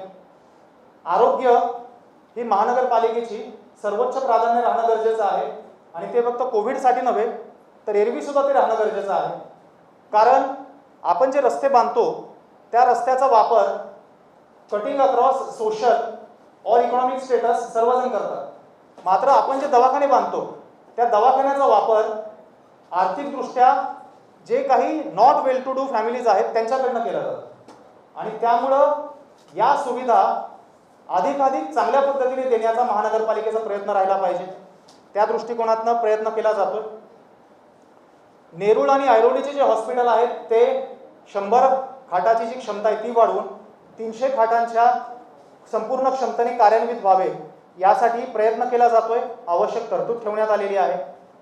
जानेवारी 2021 पासून 10 बेडचा अतिदक्षता कक्ष आणि 15 बेडचे महिला आणि पुरुषांसाठी मेडिसिन वॉर्ड या दोन्ही हॉस्पिटलमध्ये सुरू करण्यात आलेले आहेत. पुढच्या टप्प्यामध्ये सर्व सर्जिकल ऑपरेशन्स जे अपेक्षित आहेत ते, सर्जिकल वॉर्ड, त्याचबरोबर बर्न वॉर्ड आपल्या 3 हॉस्पिटलमध्ये एका ठिकाणी असणं अपेक्षित आहे. डेंटिस्ट्री, डोळ्याच्या सर्जरीज, ENTच्या सर्जरीज, ह्या ज्या छोट्या छोट्या किंवा काही ठिकाणी मोठी सुद्धा असू शकेल, ज्या सर्जरीज आपल्या 3ही हॉस्पिटलमध्ये होण्याची आपली क्षमता in terms of available physical infrastructure and available manpower आहे ती एक्सप्लोअर करणं गरजेचं आहे. ते करण्याचा येत्या पहिल्या आणि दुसऱ्या क्वार्टरमध्ये आपला प्रयत्न राहणार आहे. त्याचबरोबर माता बाल रुग्णालय बेलापूर आणि आता माता बाल रुग्णालय तुर्भे नुकतंच आपण सुरू केलं. या ठिकाणी सुद्धा सर्व सुविधा संपूर्ण क्षमतेने सुरू करण्याचा महानगरपालिकेचा प्रयत्न राहणार आहे. आपणाला कल्पना आहे की महानगरपालिकेतील वाशी, ऐरोली आणि नेरूळ या रुग्णालयामध्ये उपचारासाठी जे रुग्ण येतात त्यांना सर्व प्रकारची औषधं रुग्णालयातून निशुल्क मिळावीत यासाठी प्रिस्क्रिप्शन फ्री योजना आपण कार्यान्वित केली आहे. महानगरपालिकेच्या माध्यमातून ज्या सेवा दिल्या जातात त्यामध्ये काही मोनोपॉलिस्टिक सेवा आहेत बिईंग पार्ट ऑफ गव्हर्नमेंट. त्यातली सर्वात महत्त्वाची आहे जन्म आणि मृत्यू दाखला आणि विवाह दाखला. आणि हा फार जिव्हाळ्याचा प्रश्न असतो ज्यामध्ये फार मोठ्या प्रमाणावरती ही सर्व्हिस अवेलेबल करताना कुचराई केल्याचा अनुभव अनेक नागरिकांना येतो. त्याच्यावरती पायबंद बसावा म्हणून वेळोवेळी अधिकारी कर्मचाऱ्यांना अवगत करण्यात आलेला आहे. आवश्यक त्या सुधारणा सिस्टममध्ये करण्यात आलेल्या आहेत आणि महानगरपालिकेचा प्रयत्न राहील की या सर्व सेवा विहित कालावधीमध्ये उपलब्ध करून दिल्या जातील. लहान मुलांचं दृष्टी आरोग्य ही बाब दुर्लक्षित होणं अपेक्षित नाही. ही जी बाब मी सांगतोय ती अशा मुलांसाठी सांगतोय जी मुलं आपल्या महानगरपालिकेच्या शाळांमध्ये शिकतात. त्यामुळं महानगरपालिकेच्या शाळांमध्ये दरवर्षी दाखल होणाऱ्या मुलांची डोळ्याची तपासणी आणि त्याच्यासाठी आवश्यक उपचार आणि त्याच्यामध्ये मायनर सर्जरी सुद्धा असतात. अगदी आपण 2% किंवा 3% जरी गृहीत धरलं ज्यांना मायनर सर्जरीची अपेक्षा असेल, स्क्विंट असेल, लहान मुलांमधला कॅटरॅक्ट असेल, त्यासुद्धा आपल्या रुग्णालयामध्ये अवेलेबल असणं गरजेचं आहे जेणेकरून identification will be possible and treatment will be possible. ही सुविधा येत्या काही दिवसात आपल्या 3ही रुग्णालयांमध्ये उपलब्ध करून दिली जाणार आहे. कोविडच्या पार्श्वभूमीवरती अजूनही कोविड संपलेला नाही याची सर्वांना कल्पना आहे आणि त्यामुळं येता कालावधी कसा राहणार आहे नोबडी नोज. त्यामुळं येत्या काळात सुद्धा कोविडचा सामना करण्यासाठी आवश्यक तरतूद आरोग्य विभागाच्या माध्यमातून करण्यात आलेली आहे. शासनाच्या निर्देशानुसार टप्प्याटप्प्याने कोविड-19 लसीकरण मोहीम राबवण्यास सुरुवात झालेली आहे. वेळोवेळी शासनाकडून प्राप्त होणाऱ्या सूचनांप्रमाणे लसीकरण करण्याचं नियोजन करण्यात आलेलं आहे. महानगरपालिकेच्या सार्वजनिक रुग्णालयामार्फत उच्च दर्जाची आणि अद्ययावत वैद्यकीय सुविधा मिळण्यासाठी आणि सर्वात महत्त्वाचं प्रशिक्षित वैद्यकीय मनुष्यबळ उपलब्ध होण्यासाठी पदव्युत्तर वैद्यकीय महाविद्यालय सुरू करणं नियोजित असून त्यासाठी आवश्यक सोयीसुविधा, प्रयोगशाळा, वैद्यकीय ग्रंथालय, क्लासरूम, हॉस्टेल आणि मेडिकल इक्विपमेंट याच्या उपलब्धतेसाठी चालू वर्षी म्हणजे येत्या प्रस्तावित वर्षी 20 कोटीची तरतूद ठेवण्यात आलेली आहे आणि इथून पुढे सुद्धा आवश्यकतेनुसार यामध्ये तरतूद ठेवली जाऊ शकेल. नर्सिंग कॉलेजचा सुद्धा या ठिकाणी विचार करण्यात येत आहे. एकंदर आरोग्यासाठी या सर्व वैद्यकीय सोयी सुविधा करता सन 2021-22च्या अंदाजपत्रकामध्ये 499.41 म्हणजे ऑलमोस्ट 500 कोटीची तरतूद करण्यात आलेली आहे. आरोग्य विभागाकरता करण्यात आलेली तरतूद नवी मुंबईकर म्हणून आपण अभिमान बाळगला पाहिजे. एकूण अंदाजपत्रकाच्या 10.35% आहे आणि प्रत्येक वर्षी याच्यामध्ये प्रोग्रेसिव्हली वाढ करण्याचं प्रस्तावित आहे. मागील वर्षीच्या तुलनेमध्ये आपण यावर्षी 180 कोटी अतिरिक्त तरतूद आरोग्याला उपलब्ध करून दिलेली आहे. मागच्या वर्षी कोविडवरती अतिरिक्त खर्च होऊन सुद्धा पुढच्या वर्षी 180 कोटीची आपण अतिरिक्त तरतूद उपलब्ध करून देण्यात आलेली आहे. आपण जो रुपयाचा हिशोब देतो तो हिशोब त्यामध्ये आरोग्य आणि शिक्षणचे नमूद केलं आहे आणि आता मी आकडेवारी सांगतोय याच्यामध्ये काही अंशी तफावत दिसू शकेल. याचं कारण ॲडमिनिस्ट्रेटिव्ह एक्सपेंडिचर आरोग्य आणि शिक्षणवरती जो होतो तो तर रुपयाच्या हिशोबामध्ये ॲडमिनिस्ट्रेटिव्हमध्ये दाखवलेला आहे. दिव्यांग व्यक्तींच्यासाठी महानगरपालिका पहिल्यापासून कटिबद्ध आहे आणि त्यासाठी अनेक योजना आपल्या ETC केंद्राच्या माध्यमातून राबवल्या जातात. दिव्यांगांना विविध योजनांचा लाभ घेणं सुलभ जावं यासाठी सर्व योजनांसाठी एकच ॲप्लिकेशन फॉर्म असावा जेणेकरून कन्फ्युजन राहणार नाही. योजना अनेक आहेत, क्रायटेरिया अनेक आहेत, परंतु सर्व दिव्यांग लाभार्थ्यांना ते ज्या ज्या योजनेसाठी पात्र होतात त्या सर्व योजनांचा लाभ मिळणं आणि काही ठिकाणी रिसोर्सेसच्या कमतरतेमुळं सर्व लोकांना लाभ देणं शक्य नसलं तर पारदर्शक पद्धतीने लाभार्थ्यांची यादी अंतिम करणं यासाठी आवश्यक ज्या काही प्रोसेसेसमधल्या मॉडिफिकेशन आहेत ते केल्या जात आहेत. शहरातील जास्तीत जास्त दिव्यांग व्यक्तींपर्यंत पोहोचून त्याची आपल्या पोर्टलवरती नोंदणी करणं अपेक्षित आहे.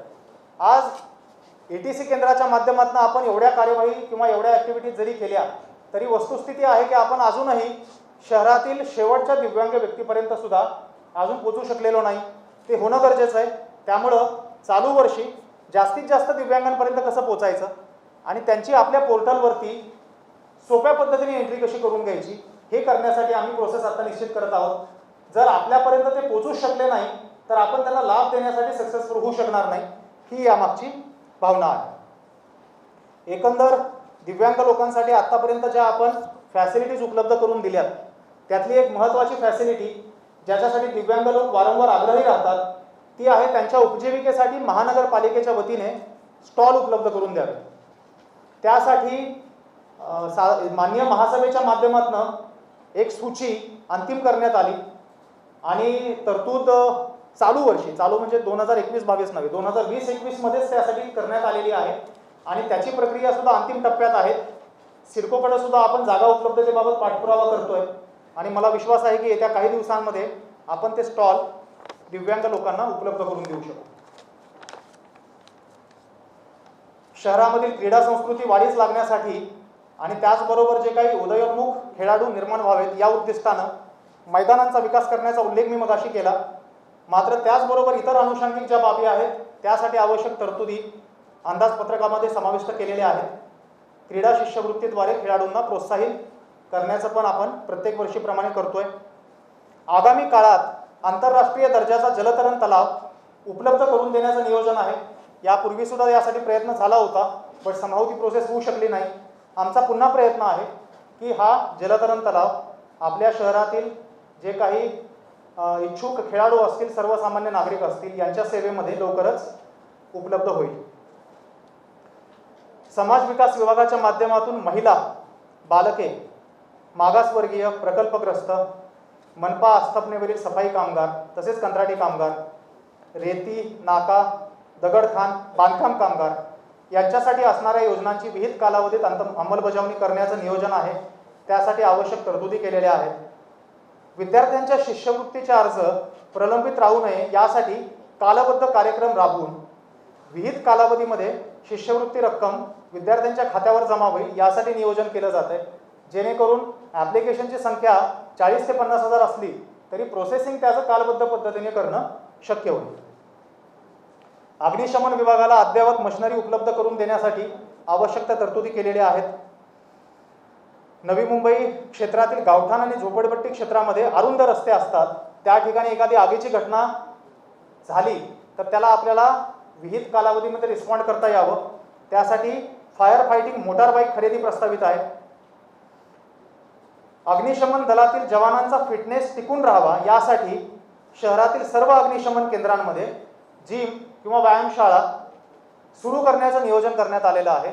त्याच्यासाठी आवश्यक तरतूद ठेवलेली आहे आणि येत्या 1 वर्षामध्ये सर्व अग्निशमन केंद्रांमध्ये आपण जिम उपलब्ध करून देण्याचं नियोजन केलेलं आहे. शिक्षण विभाग हा एक आपल्या प्रायोरिटीचा एक फार महत्त्वाचा भाग आहे. आरोग्य आणि शिक्षण याच्याबाबत एक बाब मला विशेषत्वाने नमूद करावीशी वाटते की कुठल्याही विभागाला दिलं जाणारं महत्त्व हे फक्त त्यासाठी केल्या जाणाऱ्या खर्चावरती अवलंबून नसतं. अनेक गोष्टी असतात की ज्या कमी खर्चामध्ये पण चांगल्या क्वालिटीने डिलिव्हर केल्या तर आपली ओव्हरऑल पब्लिक सर्व्हिस डिलिव्हरी फार चांगली वाढू शकते. त्यामुळं नवी मुंबई महानगरपालिकेच्या शाळांमध्ये एका बाजूला इन्फ्रास्ट्रक्चरल अपग्रेडेशन, पायाभूत सुविधा जास्तीत जास्त सुधारण्याचा आपण प्रयत्न करतोय, त्याचवेळी क्वालिटी ऑफ एज्युकेशन, ज्याला गुणवत्तापूर्ण शिक्षण म्हणतो, ते सुद्धा चांगलं करून देण्याचा प्रयत्न यावर्षी आपण करणार आहोत. नवी मुंबई महानगरपालिकेतील शाळांच्या शिक्षकांचं अध्यापन अधिकाधिक प्रभावी, मुलांमध्ये त्याची ॲक्सेप्टेबिलिटी वाढवण्यासाठी रंजक व्हावं यासाठी आणि अध्यापनाचा दर्जा उंचावण्यासाठी शिक्षकांची प्रशिक्षणं जी प्रोफेशनल पद्धतीने घेतली जातील, ज्यामध्ये नामांकित NGO ज्या आहेत त्यांचं पार्टिसिपेशन घेतलं जाईल. ई लर्निंग सारखी माध्यम आहेत ज्याचा वापर केला जाईल ते प्रस्तावित आहे. शाळा इमारती ज्या ज्या ठिकाणी आवश्यक आहे किंवा अतिरिक्त वर्ग खोल्या ज्या ठिकाणी आवश्यक आहे त्या ठिकाणी प्रस्तावित करण्यात आलेला आहे. सर्वच अध्ययन अनुभव हा 4 भिंतीच्या आतमध्ये देता येत नाही. शैक्षणिक सहली हा एक फार महत्त्वाचा भाग आहे जो प्रत्येक शाळेमधील ठराविक इयत्तेमधील मुलांना आणि 100% मुलांना मिळणं आवश्यक आहे. कारण शैक्षणिक सहलीच्या माध्यमातून ज्या काही आपल्या विचाराच्या, ज्ञानाच्या आणि अनुभवाच्या कक्षा रुंदावतात ते वर्गामध्ये शिक्षण घेऊन होऊ शकत नाही. त्यासाठी विशेषत्वाने अतिरिक्त तरतुदीचं नियोजन केलेलं आहे आणि महानगरपालिका शाळेत शिक्षण घेणाऱ्या ठराविक वयोगटातील सर्व मुलांना शैक्षणिक सहलीचा लाभ घेता येईल अशा पद्धतीने प्रयत्न केला जाणार आहे. शिक्षण विभागासाठी 2021-22 या अंदाजपत्रकामध्ये 287.72 कोटी एवढी तरतूद केली होती आणि ही एकूण अंदाजित रकमेच्या 5.96 म्हणजे ऑलमोस्ट 6% एवढी रक्कम आहे आणि मागील वर्षीपेक्षा 33.19 कोटींनी ती तरतूद जास्त आहे. शिक्षण विभागातील अजून एक महत्त्वाची बाब म्हणजे आपल्या विद्यार्थ्यांना जे शिक्षण मिळतं त्याची गुणवत्ता तपासण्यासाठी लर्निंग आउटकम सर्व्हे करण्याचं प्रस्तावित करण्यात आलेलं आहे. आपल्याला कल्पना असेल की आसर या संस्थेच्या माध्यमातून संपूर्ण देशातील जिल्हा हे युनिट पकडून हा सर्वे केला जातो, परंतु जिल्ह्याच्या आधारे आपल्या महानगरपालिकेतील शाळेमध्ये शिक्षण घेणाऱ्या मुलांचा गुणवत्ता विषयक जे काही आपल्याला इम्प्रूव्हमेंट करण्याचे इनपुट आहेत त्याचं कन्क्लुजन काढता येत नाही. म्हणून आपल्या महानगरपालिकेसाठी स्वतंत्र लर्निंग आउटकम सर्वे आणि त्यातून जे इनपुट मिळतील त्या माध्यमातून शिक्षकांचं प्रशिक्षण आणि मुलांसाठीचे अतिरिक्त प्रशिक्षण वर्ग हे करण्याचं नियोजन आहे.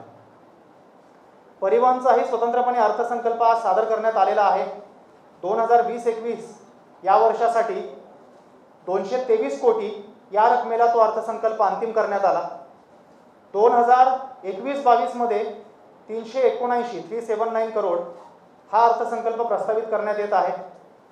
फेम 2 या योजनेअंतर्गत 100 इलेक्ट्रिक बसेस महानगरपालिकेमध्ये लवकरच उपलब्ध होतील. मार्च महिन्यापर्यंत चालू वर्षी 30 बसेस आणि ऑगस्टपर्यंत उर्वरित 70 बसेस उपलब्ध होणं अपेक्षित आहे. त्या व्यतिरिक्त इतर 50 इलेक्ट्रिक बसेस सुद्धा ज्याला आपण रिसेंटली मान्यता दिली ते मिळणं अपेक्षित आहे. परिवहन उपक्रमाच्या 100% बसेस या इलेक्ट्रिक किंवा CNG यावरती करणं हे आपलं परिवहन उपक्रमाचं एक उद्दिष्ट आपण पुढच्या काही वर्षांसाठी निश्चित करत आहोत. परिवहन उपक्रमाच्या माध्यमातून आज शहरामध्ये जेव्हा 500 बसेस रस्त्यावरती धावतात तेव्हा या बसेस जर डिझेलवरती असतील तर शहरामध्ये होणाऱ्या वायू प्रदूषणामध्ये फार मोठी भर आपल्या बसेसच्या माध्यमातून घातली जाते. ते होऊ नये म्हणून 100% बसेस या आयदर इलेक्ट्रिक किंवा CNG वरती असाव्यात हे धोरण निश्चित करून टप्प्याटप्प्याने त्या दृष्टिकोनातून अंमलबजावणी करण्यासाठी महानगरपालिकेच्या वतीने प्रयत्न केला जाणार आहे. परिवहन उपक्रम हा संपूर्णतः स्वावलंबी होणं गरजेचं आहे.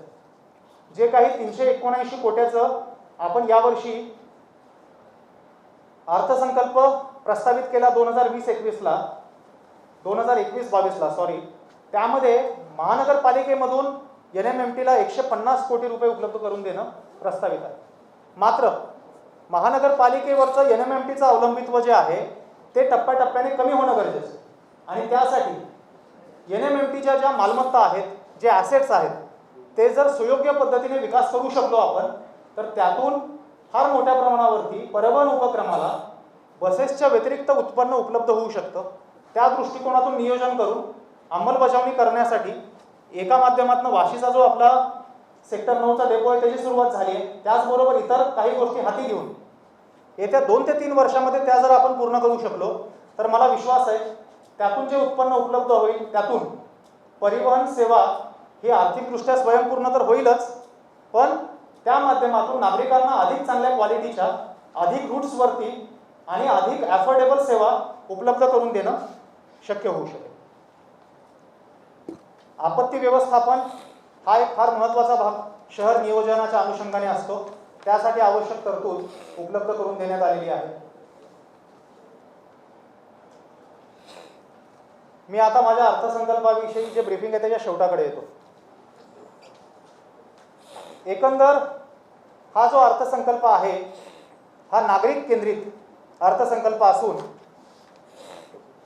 सर्वसामान्य नागरिकाच्या महानगरपालिकेकडून शहराकडनं काय अपेक्षा आहेत आणि कोणत्या क्वालिटीची सर्व्हिस त्यांना अपेक्षित आहेत हे डोळ्यासमोर ठेवून हा अर्थसंकल्प बनवण्यात आलेला आहे. जर मी मगाशी प्रायोरिटीबाबत बोललो त्याबद्दल तुम्ही विचाराल तर आरोग्य, शिक्षण आणि पर्यावरण ह्या 3 विभागांना केंद्रित करून या अर्थसंकल्पाची निर्मिती केलेली आहे. त्याचवेळी इतर अनेक बाबी असतात ज्या ह्या 3 विभागाच्या व्यतिरिक्त परंतु शहर नियोजनाच्या दृष्टिकोनातून किंवा सेवा देण्याच्या दृष्टिकोनातून अत्यावश्यक असतात. त्यामध्ये कुठलाही खंड पडणार नाही अशा पद्धतीने तरतुदी उपलब्ध करून दिल्या जात आहेत. जनतेच्या मनामध्ये असणारी नवी मुंबई महानगरपालिकेची प्रतिमा अधिक सकारात्मक करण्यासाठी महानगरपालिकेच्या वतीने जाणीवपूर्वक प्रयत्न केले जातात.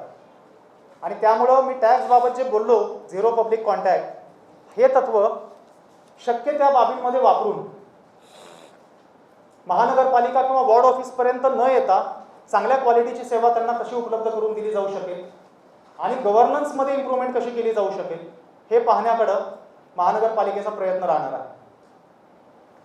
महानगरपालिका प्रशासनामध्ये आयुक्तांपासून ते कर्मचाऱ्यांपर्यंत, शेवटच्या कर्मचाऱ्यांपर्यंत प्रत्येक अधिकारी कर्मचारी यांनी सामान्य जनतेच्या ज्या काही अडचणी असतात, समस्या असतात त्या जाणून घेण्यासाठी ॲक्सेसिबल उपलब्ध असणं आवश्यक आहे. महानगरपालिकेमध्ये जर जावंच लागलं तर आपलं काम तर प्रलंबित राहणार नाही, उलट आपल्याला तत्पर सेवा मिळेल हा विश्वास लोकांमध्ये निर्माण होईल. अशा पद्धतीने कामकाज होणं अपेक्षित आहे.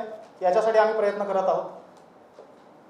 अर्थसंकल्प निर्माण करताना एक मूलभूत तत्व ज्याचं पालन करण्यात आलेलं आहे, शासनाच्या कामकाजाची कार्यकक्षा कितीही विस्तृत असली तरी एक गोष्ट लक्षात ठेवणं गरजेचं आहे, शासनाचं अस्तित्व जे आहे ते गरजू आणि त्याचबरोबर आर्थिक आणि सामाजिकदृष्ट्या जे काही मागास वर्ग आहेत त्यांच्यासाठी आहे. आणि त्या जाणीवेतून कुठलीही योजना आखताना किंवा त्याची अंमलबजावणी करताना याकडे दुर्लक्ष होणार नाही या पद्धतीने आपण प्रयत्न करतोय. जेंडर डायमेन्शन फार महत्त्वाची बाब आहे, ज्याचा उल्लेख न करता अर्थसंकल्प अंतिम करणं हे चुकीचं होईल. त्यामुळं कोविडमुळं जे काही आपण एकावेळी बोलतो की सर्वसामान्य जनतेवरती काही इम्पॅक्ट झाला, त्याचासुद्धा जर आपण जेंडर डायमेन्शन पाहायला गेलो तर महिला प्रवर्गावरती झालेला इम्पॅक्ट हा स्वतंत्रपणे अभ्यास करणं अपेक्षित आहे. तो कोविडचा विषय झाला, बट ओव्हरऑल ज्या सुविधा आपण प्रोव्हाइड करतो त्यामध्ये महिला केंद्रित ज्या सुविधा आहेत त्याकडे थोडंही दुर्लक्ष होणार नाही. हे करण्याकडं महानगरपालिकेचा भर असणार आहे. आर्थिक शिस्तीच्या बाबतीमध्ये आपल्याला एक अभिमानाची बाब जी म्हणता येईल, सलग 6व्या वर्षी राष्ट्रीय स्तरावरील जी मान्यताप्राप्त संस्था आहे इंडिया रेटिंग अँड रिसर्च, या संस्थेने महानगरपालिकेला AA+, स्टेबल हे रेटिंग दिलेलं आहे. मात्र हे रेटिंग टिकवणं पण तेवढंच गरजेचं आहे. आणि त्यामुळं हा अर्थसंकल्प प्रस्तावित करताना एका बाजूला भांडवली खर्च जो अत्यावश्यक आहे त्याला अतिरिक्त किंवा आवश्यकतेप्रमाणे अधिक निधी उपलब्ध करून देण्याचा प्रयत्न केला आहे, त्याचवेळी महसुली खर्च ज्याला रेव्हेन्यू एक्सपेंडिचर म्हणतो तो पूर्णतः नियंत्रणामध्ये असणे आपल्याला गरजेचं आहे आणि तो नियंत्रणात ठेवण्यासाठी सर्व विभागांच्या माध्यमातून प्रयत्न केले जातील याची दक्षता घेण्यात आलेली आहे. नवी मुंबई महानगरपालिकेचा सन 2021-22चा अंदाज तयार करण्यासाठी मुख्य लेखा वित्त अधिकारी, त्यांचे सर्व सहकारी, सर्व विभाग प्रमुख यांचा मौलिक हातभार लागला आहे. आगामी वर्षात या अंदाजपत्रकाची अंमलबजावणी करण्यासाठी नागरिकांना दर्जेदार सेवा सुविधा पूर्ततेसाठी सर्व विभाग प्रमुख, सर्व अधिकारी कर्मचारी आणि येणारे सर्व सन्माननीय लोकप्रतिनिधी कार्यरत राहतील याची संपूर्ण दक्षता महानगरपालिकेच्या वतीने घेतली जाईल. आजवरच्या नवी मुंबई शहराच्या विकासामध्ये आणि जे काही नावलौकिक आपल्याला मिळू शकला यामध्ये सर्व सन्माननीय लोकप्रतिनिधी, सर्व सन्माननीय नागरिक, सर्व सन्माननीय पत्रकार बांधव, प्रसार माध्यम, सर्व अधिकारी कर्मचारी यांचा महत्त्वाचा वाटा आहे. यापुढील काळामध्ये तो अधिकाधिक वृद्धिंगत व्हावा यासाठी विशेष प्रयत्न केले जात आहेत आणि केले जाणार आहेत. सर्वेपी सुखिनः सन्तु हे जे आपलं ब्रीद वाक्य आहे, या ब्रीद वाक्याला साजेसं काम हे सर्व महानगरपालिकेतील अधिकारी कर्मचारी यांच्या वतीने व्हावं आणि लोकाभिमुख आणि नागरिक हिताय किंवा नागरिक केंद्रित कामकाज व्हावं यासाठी महानगरपालिका कटिबद्ध राहील याची आपल्या माध्यमातून सर्व नागरिकांना मी हमी देतो. आणि मागील वर्षीचं उद्दिष्ट पूर्ती करणारं साधारणतः 2020-21 या वर्षाचं आणि 2021-22 या वर्षासाठीचं 4,825 कोटी या रकमेचा अर्थसंकल्प आयुक्त तथा प्रशासक म्हणून या ठिकाणी मी सादर आणि मंजूर केलेला आहे आणि त्याची माहिती आपल्यासमोर सादर केली. धन्यवाद. नमूद केलं नाहीये ना आता संकल्पामध्ये ना तुमच्या निवेदनामध्ये. एकूण जी महानगरपालिकेची थकबाकी आहे महानगरपालिकेकडे प्राप्त ती 2300 कोटीपेक्षा जास्त रक्कम आहे आणि याच्यामध्ये आपण उल्लेख केला त्या पद्धतीने औद्योगिक, निवासी आणि वाणिज्य अशा विविध आस्थापना आहेत. काही शासकीय कार्यालय सुद्धा आहेत. शासकीय कार्यालयाच्या बाबत ज्या थकबाक्या आहेत त्याबाबत काही प्रमाणात एक एक्झाम्पल ऑफ सिडकोकडनं काही आपल्याला येणं अपेक्षित असेल, त्याचवेळी काही प्लॉटबाबत आपण त्यांना देणं लागतं. तर ह्या सगळ्या गोष्टी करताना किंवा पोलीस विभाग या विभागांशी बुक ॲडजस्टमेंटच्या माध्यमातून ती थकबाकी क्लिअर करण्याचा प्रयत्न आम्ही यावर्षी करतो, जी कार्यवाही 31 मार्चपर्यंत किंवा त्यापुढे सुद्धा चालू आहे. ज्या विविध इतर औद्योगिक किंवा निवासी आणि वाणिज्य ह्या थकबाक्या आहेत त्यामध्ये ऑफकोर्स औद्योगिक आणि वाणिज्य आणि त्यातही औद्योगिक थकबाकीचा सर्वात मोठा सहभाग आहे.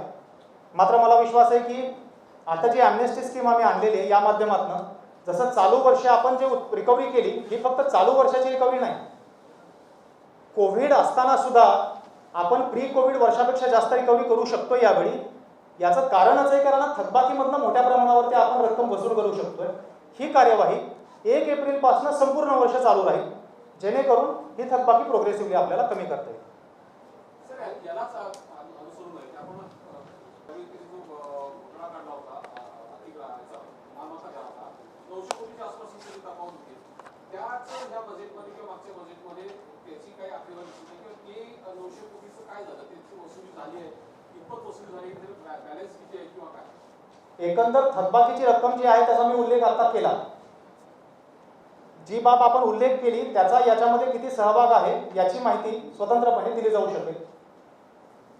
परंतु थकबाकी हा कॉम्पोनंट मी परत एकदा उद्धृत करतो की जोपर्यंत थकबाकीचा कॉम्पोनंट जो आहे याच्यावरती आपण फोकस करणार नाही तोपर्यंत खऱ्या अर्थाने आपल्याला अर्थसंकल्पाचं जे उद्दिष्ट आहे तो त्या अचीव करणं शक्य होणार नाही. त्या दृष्टिकोनातून प्रयत्न राहील. त्या सगळ्या चौकशीचा किंवा त्या सगळ्या घोटाळ्याचं काय झालं, कुठपर्यंत आले, त्याची काय प्रशासनाने त्याची माहिती स्वतंत्रपणे मी सादर करतो.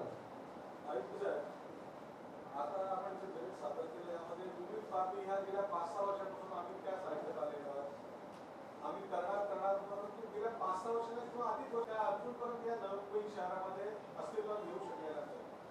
आज आपण प्रशासनाकडून आपण हे बजेट सादर करताना आपल्याला काही या बाबतीमध्ये सुधारणा करण्याची संधी प्राप्त झालेली आहे. तर आपण काही अशी इंडिव्हिज्युअल कॉर्पोरेशन का घेऊ शकला नाही किंवा आपल्यावर म्हणजे यापूर्वीच्या आयुक्तांनी अशी स्टेटमेंट केली होती की जी पाणीपट्टी वगैरे आपल्याकडे आहे ती फार नगण्य आहे त्याच्यात वाढ करणं अपेक्षित आहे किंवा जे सेटल करणं त्या संदर्भात जे काही आपल्याला तरतुदी मिळतात त्याच्यामुळे मिळत नाही, तर एक प्रशासक म्हणून बजेट सादर करताना आपल्याला या संदर्भात टॅक्स वाढवण्यासंदर्भात आपण का विचार करू शकत नाही? आपल्याला दबाव वगैरे होता का? त्यालाच अनुसरून आहे. म्हणजे आता आपण प्रशासकीय म्हणून मी आपला प्रश्न करतो, आयुक्त म्हणून करत नाही का? आयुक्त म्हणून आपल्याला अनेक अडचणी आपल्यासमोर असतात, लोकप्रतिनिधी असतात. गेल्या 20 वर्षात कोणतीही करवाढ इन्सिडेंट झालेली नाही. आपण तर सुरुवातीलाच म्हणतोय की यामध्ये देखील करवाढ प्रस्तावित करण्यात आली. एका बाजूला आपण म्हणतोय की हे बजेट हे नागरिक केंद्रित अर्थसंकल्प आहे, म्हणजे सुविधा देण्याकरता आपला भर राहणार आहे. असं असताना प्रशासक म्हणून आपल्याला वाटत नाही का आपण कर वाढवलाय? म्हणजे भाजप आमदार गणेश नाईकांनी म्हटले 20 वर्ष आम्ही टॅक्स वाढवणार नाहीये म्हणून. प्रशासक म्हणून तुम्हाला कितपत ते योग्य वाटते? वाढवणं गरजेचं आहे की नाही? करवाढ हा जो मुद्दा आहे, हा मुद्दा फार काळजीपूर्वक हाताळणं गरजेचं आहे, कारण चालू वर्ष हे कोविडचं वर्ष आहे. एका बाजूला आपण कोविडचा सामना करताना, रिकव्हरी करताना सुद्धा नियमित कर भरणा करणारे जे खातेदार आहेत त्यांना कुठलाही त्रास होणार नाही याच्यासाठी प्रयत्न केले. त्याचवेळी कोविडमधनं संपूर्णतः बाहेर न येता जर आपण करवाढ प्रस्तावित केली तर ती फार संयुक्तिक होईल असं मला वाटत नाही. दुसरी महत्त्वाची बाब, जरी सध्या मी प्रशासक म्हणून काम करत असलो तरी करवाढ हा सर्वसामान्य नागरिकांच्या जिव्हाळ्याचा प्रश्न, त्यांच्याशी संबंधित प्रश्न आहे. आणि त्यामुळं लोकनियुक्त बॉडी ही जी असते ती body that can never be replace by one person, आणि त्यामुळं त्याचा जो डिसिजन आहे तो पॉप्युलर डिसिजन असणं अपेक्षित आहे, कारण आपण लोकशाहीमध्ये काम करतो आणि त्या भावनेतूनच त्याचा निर्णय होणं अपेक्षित आहे.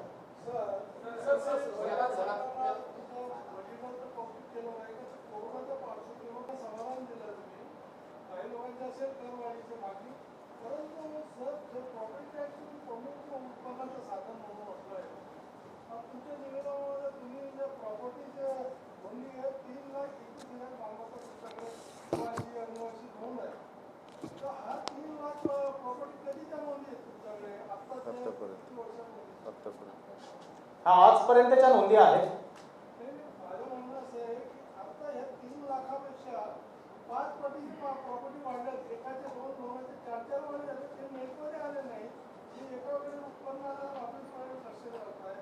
तर या लोकांना नेटमध्ये आणण्यासाठी आज एका प्रॉपर्टीला आपण 500 रुपये रेट लावतो, त्याची 4 प्रॉपर्टी तरी सुद्धा आपण प्रॉपर्टी पाणी बिल आपण एका कुटुंबाला 50 रुपये देतोय आणि 5 कुटुंब राहतात तरी त्याला 50 रुपये आहे. पाण्याचा ही गैरवापर होतोय आणि पाणी वेस्टेज एवढं वापरलं जात आहे. एका कुटुंबाला पाणी जातं, वापरलं जाते, बांधकामाला जाते, याच्यावर तरी निर्बंध आणू शकत नाही, परंतु त्यांना नेटमध्ये का आणत नाही? हा प्रश्न जे सजेशन या माध्यमातून आलेलं आहे हा अत्यंत महत्त्वाची बाब आहे. एका बाजूला आपण करवाढीची चर्चा करतो, त्यावेळी कुठलाही कर न वाढवता आपलं उत्पन्न पण वाढू शकतं, आणि त्याच्यासाठी आपल्याकडे आज नवी मुंबई महानगरपालिकेच्या टॅक्स ॲडमिनिस्ट्रेशनमधला एक फार मोठा लॅकुना जो आहे, आपल्याकडे अजूनही GIS सर्वे नाही झाले आणि GIS बेस्ड प्रॉपर्टी नोंद आपल्याकडे नाही, ज्या माध्यमातून सर्व प्रॉपर्टीज आपल्याकडे एका रेकॉर्डला अवेलेबल पब्लिक डोमेनमध्ये पण राहतील आणि टॅक्स ॲडमिनिस्ट्रेशनला पण ते सोपं आहे.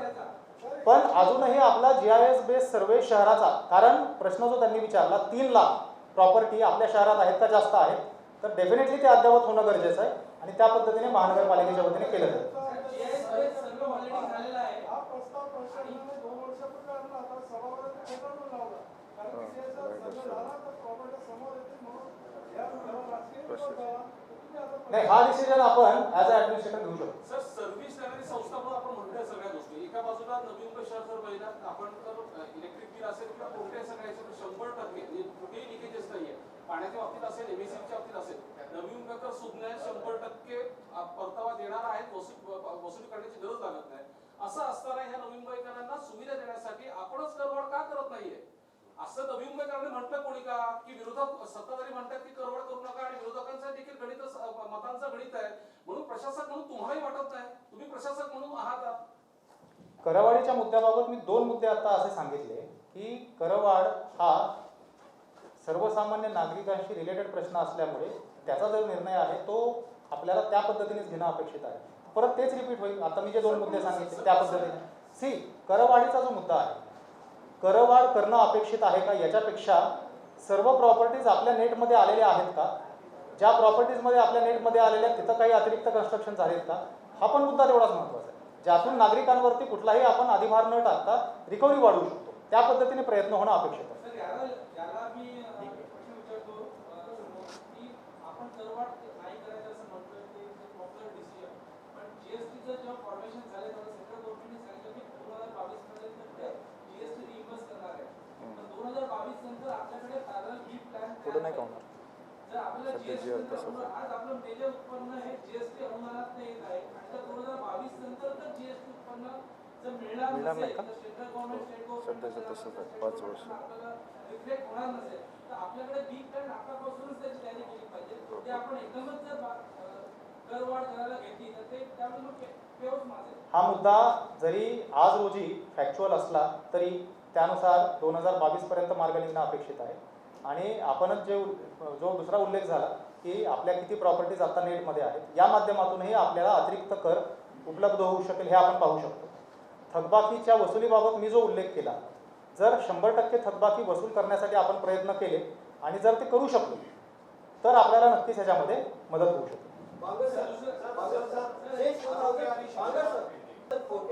In each and every budget, science park was included, Nerul Wonders Park. It is part of the budget. No, it's still on the paper from last 6 years, still on the paper. Now that file, science park approval is in final stage. Work order will happen this month. Sir, आरोग्य आणि शिक्षणाला अत्यंत महत्त्वाचं स्थान तुम्ही दिलेलं आहात. परंतु प्रत्यक्षात आपण पाहतो जेव्हा अंमलबजावणी होते तेव्हा त्या गांभीर्यानं त्याकडे पाहिलं जात नाही. नवी मुंबई महापालिकेचे आरोग्य हॉस्पिटल्स असतील किंवा शिक्षण व्यवस्था असतील, म्हणजे फॉर एक्झाम्पल अनेक शस्त्रक्रिया करण्याचं धोरण तुम्ही राबवलंय, परंतु ते जे मेजर ऑपरेशन्स असतील ते नवी मुंबईमध्ये कधी होत नाहीत आपल्या महापालिकेमध्ये. म्हणूनच आपण फोकस देतो. परंतु हे प्रत्येक वर्षी होतं. आपल्या कारकिर्दीमध्ये त्याची खरोखर आपण अतिरिक्त see that's why I said it is not a function only of money. जर तसं असतं तर आतापर्यंत आपण टॉपला गेलो असतो. It is about public service delivery as well. त्यामुळं काही गोष्टी अपग्रेडेशनच्या ज्या आहेत त्या पैशाच्या माध्यमातून होतील, मात्र बऱ्याचशा गोष्टी ह्या सर्व्हिस क्वालिटी इम्प्रूव्हमेंटच्या आहेत, त्याची पण दक्षता घेतली जाईल. शिक्षणाबाबत तुम्ही जे आता उल्लेख केला, साधारणतः आपली काय कल्पना आहे, काय धोरण आहे? उच्च शिक्षण. कुठलं उच्च शिक्षण? मी उल्लेख केला मेडिकल कॉलेजचा. मेडिकल कॉलेजच्या बाबतीत बोलतो. सर सायन पनवेल हायवेमुळे आपल्या नवीन मुंबईच्या अनेक वेळा नाव खराब होत असतं खड्ड्यांच्या बाबतीमध्ये किंवा तो का आपल्याला Sion Panvel just a minute I get back to Sion Panvel हायवेच्या बाबतीमध्ये आपण PWD सोबत वारंवार पत्रव्यवहार केलेला आहे, बैठका घेतलेल्या आहेत आणि PWDच्या मान्य सचिवांसोबत मी बोललो पण आहे. तरी पण वस्तुस्थिती आहे की तो हस्तांतरित झाला नाही. याला तांत्रिक एक कारण आहे की त्यांचा जो जुना कंत्राटदार होता ते काही कारणामुळं ॲक्सपॉन्ड झाला आणि वगैरे वगैरे अशा काही अडचणींमुळे झालेला आहे. बट द फॅक्ट रिमेन्स की तो हस्तांतरित न झाल्यामुळं अनेक सुविधा जो आपल्याला क्लिनलीनेसच्या बाजूने असतील किंवा चांगल्या सर्व्हिसेस देण्याच्या बाबतीत असतील त्या अजूनही आपण देऊ शकत नाही. आणि by the way Sion Panvel हायवेची ट्रॅफिक जी आहे that doesn't belong only to city. तो तर इंटर डिस्ट्रिक्ट हायवे आहे. पण तरी सुद्धा मला असं वाटतं की आपल्या ताब्यात जर तो असेल तर आपण अधिक चांगल्या पद्धतीने ते करू शकतो. 4825 कोटी आपण बजेट सादर केलं, त्याच्यामध्ये 1627 कोटी ओपनिंग बॅलन्स वजा केली तर आपलं बजेट 3198 कोटीचं होतं. माझा एक प्रश्न असा आहे की 1627 कोटी रुपये आपण खर्च करू शकत नाही, आपला अपयश आहे का? दुसरा माझा प्रश्न असा आहे, याच्यामध्ये CCTV ग्रँड आपण 90 कोटी पकडलेले आहे, 230 कोटी रुपये आपण आपत्कालीन अनुदान पकडलेलं आहे आणि LBTचे 60 कोटी रुपये आपल्याला जे मिळणार तसं आपण पकडलेलं आहे, जे वर्षानुवर्ष पेंडिंग आहे. 80 कोटीची तरतूद केली जाते, 6 कोटी वसूल केली जाते. म्हणजे आपण ओव्हर जे पैसे मिळणार आहेत आणि असं बजेट पूर्ण वाटत नाही आणि 1600 कोटी आपण खर्च करू शकत नाही. 1600 कोटी आपला जो ओपनिंग बॅलन्स आहे तो का आहे याचा उत्तर आपण अपेक्षित ठेवताना दोन गोष्टी लक्षात घेणं गरजेचं आहे की प्रत्येक वर्षी जे बजेट प्रस्तावित केलं जातं ते आपण शिल्कीचा अर्थसंकल्प सादर करतो आणि डेफिनेटली त्याच्यामध्ये त्या वर्षी होणारा प्रत्यक्षात खर्च जो आहे तो लक्षात घेतला तरी ओपनिंग बॅलन्स राहतोच.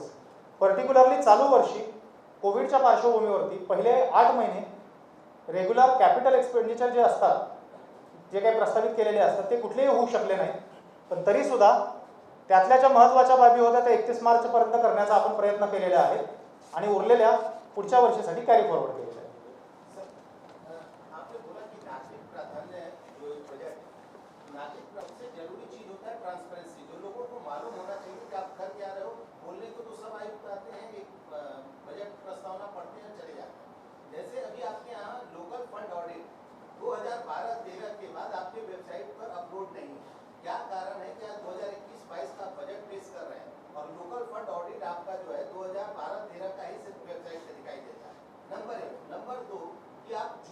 काम विकास कार्य करते हैं, वहाँ पर एक छोटा सा कोरम है जो मैंडेटरी है कि वहाँ पर आपको वो बोर्ड लगाना है कि ये काम का वर्क ऑर्डर कब निकला, ये काम किस कंपनी को दिया गया है, ये काम कितने करोड़ रुपए का है, ये सारी चीजें जो लगाने का एक मैंडेटरी जो प्रोविजन है वो भी आपके कॉन्ट्रैक्टर पूरा नहीं करते हैं।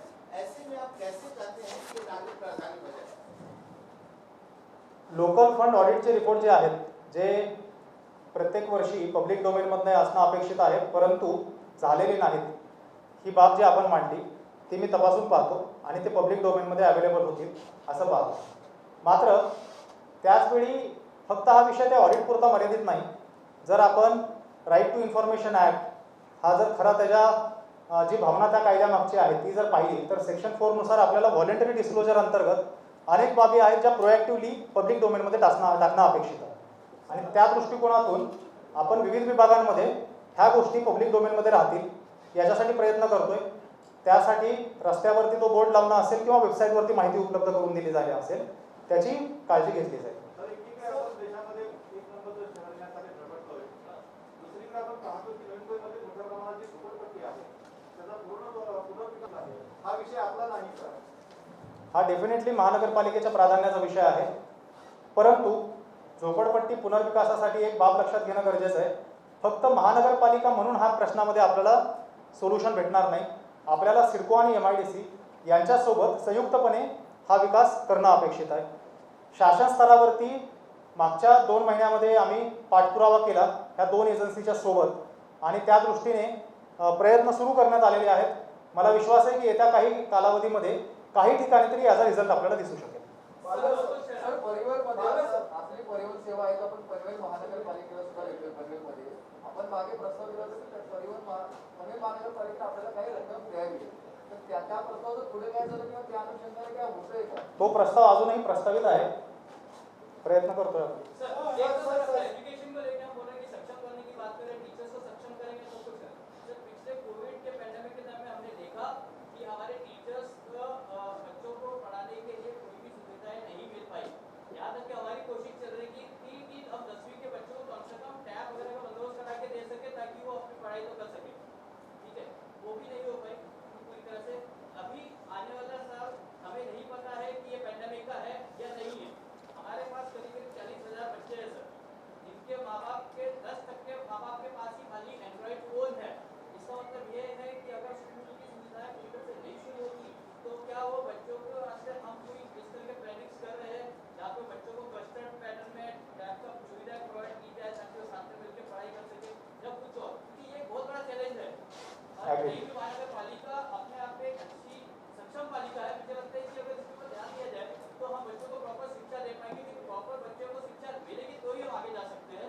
हमारा फ्यूचर सिटी का वरना नहीं है, ये बहुत बड़ा क्वेश्चन आ गया। सर दूसरा एक सवाल है कि हम स्लम डेवलपमेंट के ऊपर जैसे वो बोल रहे थे कि स्लम रिहेबिलिटेशन जो होता है ना, उस पर मेरा मेन क्वेश्चन ये है कि हम स्वच्छ सर्वेक्षण को ध्यान में रखते हुए सभी जगहों पे बहुत अच्छी तरह से ब्यूटिफिकेशन कर रहे हैं, हम टॉयलेट्स की फैसिलिटीज इंक्रीज कर रहे हैं, पर सर अभी भी पानी और टॉयलेट ये स्लम सेक्शंस में और आउटर सेक्शन में बहुत कम है। अगर हम पॉपुलेशन का अगर हम मात्रा पकड़ते हैं तो सीट की हम बात करते हैं तो इसमें बहुत बड़ा डिफरेंसेस दिखाई दे रहा है अच्छे से। तो मुझे लगता है सर वहाँ पे थोड़ा सा प्रेशर करना बहुत जरूरी है। थोड़ा पहिला प्रश्न जो आपण विचारला, कोविडच्या दरम्यान शाळांमध्ये आपण ऑनलाईन पद्धतीने शिक्षण देणं अपेक्षित होतं, बट समहाऊ आपण आपल्या सर्व महानगरपालिकेच्या शाळांमध्ये इफेक्टिव्हली वेळेमध्ये ते सुरू करू शकलो नाही, ही वस्तुस्थिती आहे. आणि याला अनेक प्रकारच्या मर्यादा होत्या. त्यामध्ये सर्वात महत्त्वाची बाब जी वस्तुस्थिती आहे की आपल्या शाळेमध्ये शिकणारे मुलं जे आहेत त्यांचा पालकांचा आर्थिक स्तर हा एवढा चांगला नसतो की ते मुलाला लॅपटॉप किंवा कम्प्युटर देऊ शकते, आणि त्यामुळं त्याच्यावरती मार्ग काढणं आपण अपेक्षित होतं. प्रयत्नही आपण केला, परंतु चॅलेंजच एवढं मोठं होतं आणि चॅलेंजच अशा पद्धतीचं होतं की यापूर्वी आपण ते कधी फेस नाही केलं. त्यामुळं टप्प्याटप्प्याने आपण मार्ग काढत गेलो. 9वी आणि 10वीपासून आपण सुरुवात केली आणि साधारणतः नोव्हेंबर महिन्यापर्यंत 9वी 10वीचे आपण ऑनलाईन वर्ग सर्व सुरू केले. Attendance was up to 40 to 50%, which was comparable to any private school. त्याच्यानंतर तिथपासून आपण मग 8वी मग 7वी अशा पद्धतीने ऑनलाईन क्लासेस सुरू करण्याचा आपण प्रयत्न केला. ऑनलाईन क्लासेसला पर्याय म्हणून आपण स्वाध्याय पुस्तिका छापल्या. त्या स्वाध्याय पुस्तिका शिक्षकांच्या मार्फत गृहभेटीच्या द्वारे वगैरे देण्याचाही प्रयत्न केला. See this was a very difficult year. I understand की अनेक गोष्टी होत्या शिक्षणाच्या बाबतीमध्ये पर्टिक्युलरली ज्या होणं गरजेचं होतं, but somehow it couldn't be done to the may be best possible way. परंतु त्यावेळी आपण त्यामध्ये मार्ग काढण्याचा प्रयत्न केलेला आहे आणि we are hoping the situation will get better. दुसरा जो आपला प्रश्न होता तो फार पर्टिनंट ऑब्झर्वेशन आहे की आपल्याकडे स्लम एरियामध्ये जी शौचालयाची उपलब्धता आहे ती शौचालयाची उपलब्धता ही तिथल्या लोकसंख्येच्या अनुषंगाने प्रत्येक सीटच्या मागं किती लोकांमध्ये शौचालय पाहिजे हे फार महत्त्वाची बाब आहे. आणि त्याच्यासाठी प्रोग्रेसिव्हली एका बाजूला वैयक्तिक शौचालय मॅक्झिमम, पण प्रत्येक घरामध्ये कितीही म्हटलं तरी जागेच्या कन्स्ट्रेंटमुळं झोपडपट्टीमध्ये शक्य होत नाही. त्या ठिकाणी कम्युनिटी आणि पब्लिक टॉयलेट वाढवण्याचा आपण प्रोग्रेसिव्ह प्लॅन बनवून NGOच्या माध्यमातून त्याचबरोबर महानगरपालिका स्वतः इम्प्लिमेंट करण्याचा प्रयत्न करते. सिवरेज लाईनचा आपण मगाशी उल्लेख ऐकला असेल. दॅट वॉज द आयडिया की झोपडपट्टी क्षेत्रामध्ये अजून बरीच क्षेत्रे ज्या ठिकाणी सिवरेज लाईनचं नेटवर्क टाकण्यात आलेलं नाही, ते जर आपण टाकलं तर तिथं आपल्याला वैयक्तिक शौचालयाचा ज्या ज्या ठिकाणी शक्य आहे तिथं लाभ देणं पॉसिबल होईल. जर आपण झोपडपट्टी वाढू नये म्हणून यासाठी आपले प्रभाग जे अधिकारी आहेत, विभाग अधिकारी आहेत, ते का त्यासाठी कार्यरत राहत नाही? किती वर्षापूर्वीचा आपला झोपडपट्टी सर्वे झालेला आहे. झोपडपट्टी वाढू नये याच्यासाठी महानगरपालिकेच्या सोबतच सिडको, MIDC या सर्व एजन्सीजने संयुक्तपणे आणि काही अंश फॉरेस्ट सुद्धा, कारण काही ठिकाणी आपण पाहतो की फॉरेस्ट एरियावर सुद्धा स्लम वाढताना दिसते, यांचा संयुक्त पद्धतीने प्रयत्न होणं गरजेचं आहे. आपल्याकडे ज्या झोपडपट्ट्या आहेत त्याच्यामध्ये मॅक्झिमम झोपडपट्ट्या ह्या सिडको किंवा MIDC लँडवरती आहेत आणि त्याचाही आपल्याला पुनर्विकासाचा प्रश्न जो आहे तो हाताळणं गरजेचं आहे. मात्र इथून पुढं स्लम वाढू नये किंवा अधिकाधिक क्षेत्र अतिक्रमित होऊ नये याच्यासाठी सिडको आणि MIDC आणि त्यांच्यासोबत महानगरपालिका असा संयुक्त प्रयत्न होणं अपेक्षित आहे. सर, झोपड़पट्टी के ऊपर ये प्रश्न चल रहा है. झोपड़पट्टी पास को लेकर के पिछले 2012-13 में ही ऑडिट ने ये ऑब्जेक्शन लिया था कि झोपड़पट्टी पास पालिका को 5 करोड़ रुपए का रेवेन्यू नुकसान हुआ है. ऐसे में क्या कारण है कि झोपड़पट्टी पास, जो कि एक बड़ा साधन हो सकता था नई झोपड़पट्टियों की पहचान करने का, आप लोगों ने उसको लेकर के अभी तक कोई गंभीरता पालिका प्रशासन की तरफ से क्यों नहीं दिखाई? मला वाटतं झोपडपट्टी पुनर्विकासाचा जो प्रश्न आपण मगाशी चर्चेला त्याच्यामध्ये ह्याचं उत्तर अंतर्भूत होतं. एकंदर जेव्हा झोपडपट्टी पुनर्विकासाची आपण चर्चा करतो त्यावेळी जेव्हा ते धोरण तर निश्चित आहे, बाय आपल्याला फक्त अंमलबजावणी करणं अपेक्षित आहे. त्या धोरणाच्या अनुषंगानेच ती अंमलबजावणी होईल आणि त्यामध्ये हा मुद्दा आपोआप कन्सिडर केला जाईल. जो बजेट सादर केला आहे आमच्याकडे सरकारच्या मध्ये विशेष काही नाही, तरी पण तुम्ही राजकीय लोकांना जमलं नाही ते सोडून दाखवा. मेडिकल कॉलेजचे अनाउन्समेंट केले परंतु आम्ही 4-5 वर्ष प्रत्येक बजेटमध्ये जे बघतो इथला मोठा महाराष्ट्र पार्किंगचा त्या वाहन उभारणी संदर्भातला सर्वांचा वावचा आहे. लायब्ररीचं नाट्यगृहाचं तुमचं वाचन सर्वांचा वावचा संदर्भात प्रायोरिटी देत आहे.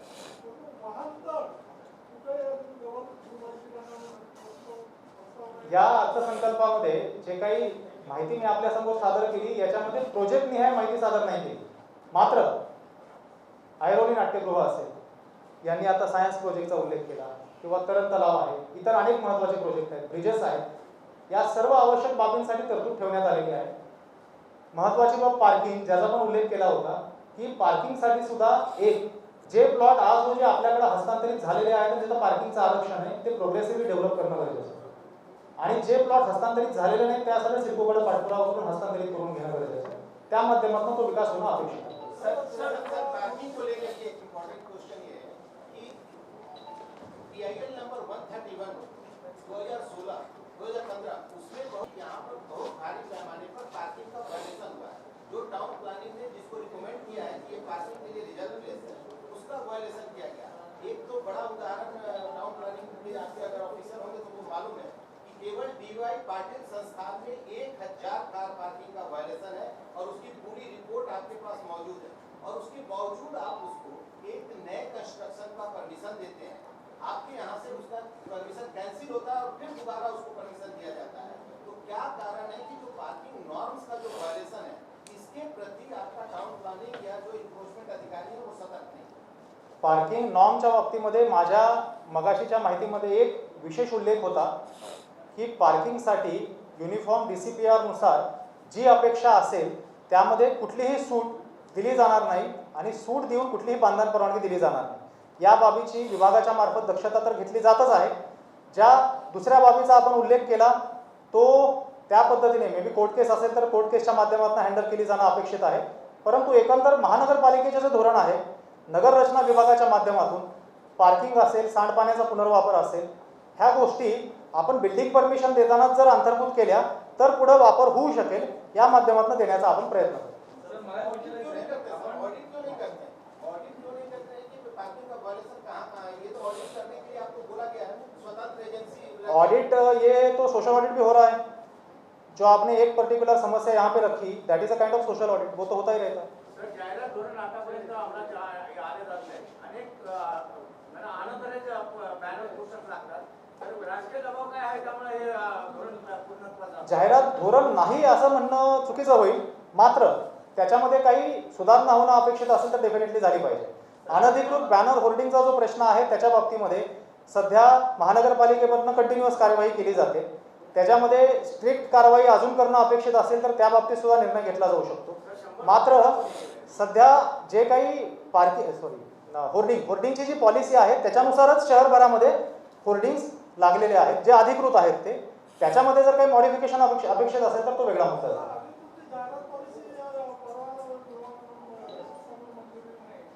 आपण जाहिरातीचे ऑप्शन तर करतो ना.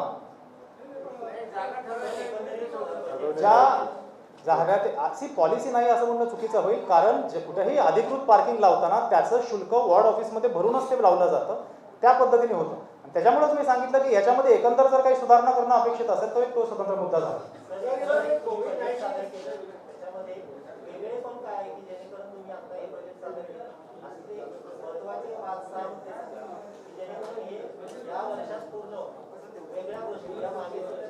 वेगळ्या गोष्टी कुठल्या आहेत हे माझ्यापेक्षा जाणण्यासाठी आपण सर्वजण सक्षम आहात. पूर्वीच्या बजेटपेक्षा वेगळं काय हे मी तुम्हाला विचारलं पाहिजे, कारण पूर्वीच्या बजेटचा आपण चांगला अभ्यास केलेला आहे. पण तरीही काही गोष्टींचा मी या ठिकाणी उल्लेख करेन. जसं मी एक विभाग म्हणून सांगितलं, विभाग म्हणून आम्ही प्रयत्न केलेला आहे की शिक्षण आणि आरोग्याला देर आर टू थिंग्स. एक आहे आपला इंटेंट आणि दुसरा आहे तो इंटेंट तुमच्या प्रत्यक्ष कार्यवाहीमधून दिसतोय का. मी कितीही म्हणलं की या विभागाला प्राधान्य द्यायचं पण मी तरतूद नाही दिली तर माझा इंटेंट आहे हे दिसत नाही. त्या दृष्टिकोनातून शिक्षण आणि आरोग्याला आम्ही प्राधान्य दिलेलं आहे. आणि दुसरा जो मेडिकल कॉलेजचा एक मुद्दा आहे जो आपल्या शहरासाठी in terms of public service availability of health services गरजेचं आहे, तो पण आपण याच्यामध्ये इन्क्लूड केलेला आहे. अरे सगळेजण असे जर बोलले तर कसं आपल्याला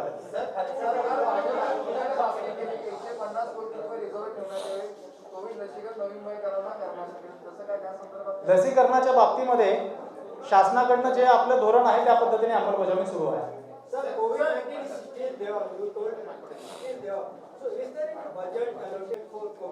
अभी आरोग्यासाठी जे आपण बजेट ठेवलेलं आहे दॅट इज इन्क्लुडिंग कोविड-19 मिटिगेशन मेजर्स. आणि moreover if situation worsens definitely additional fund can be made available to कोविड-19.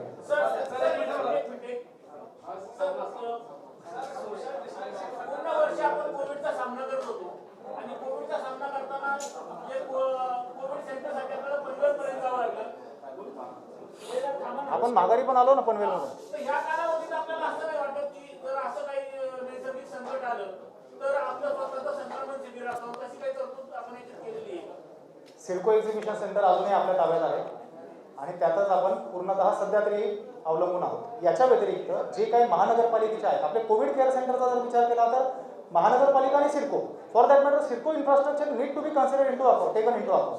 प्रत्येक गोष्ट डुप्लिकेशन करण्यामध्ये पण काही पॉईंट नाही, कारण नैसर्गिक आपत्ती ही युनिव्हर्सल असते. त्याच्यामध्ये सिडकोची प्रॉपर्टी कुठली, एनएमएमसीची प्रॉपर्टी कुठली असं पाहण्याची आवश्यकता नाही आहे. So CIDCO exhibition centre is a very important centre which is available.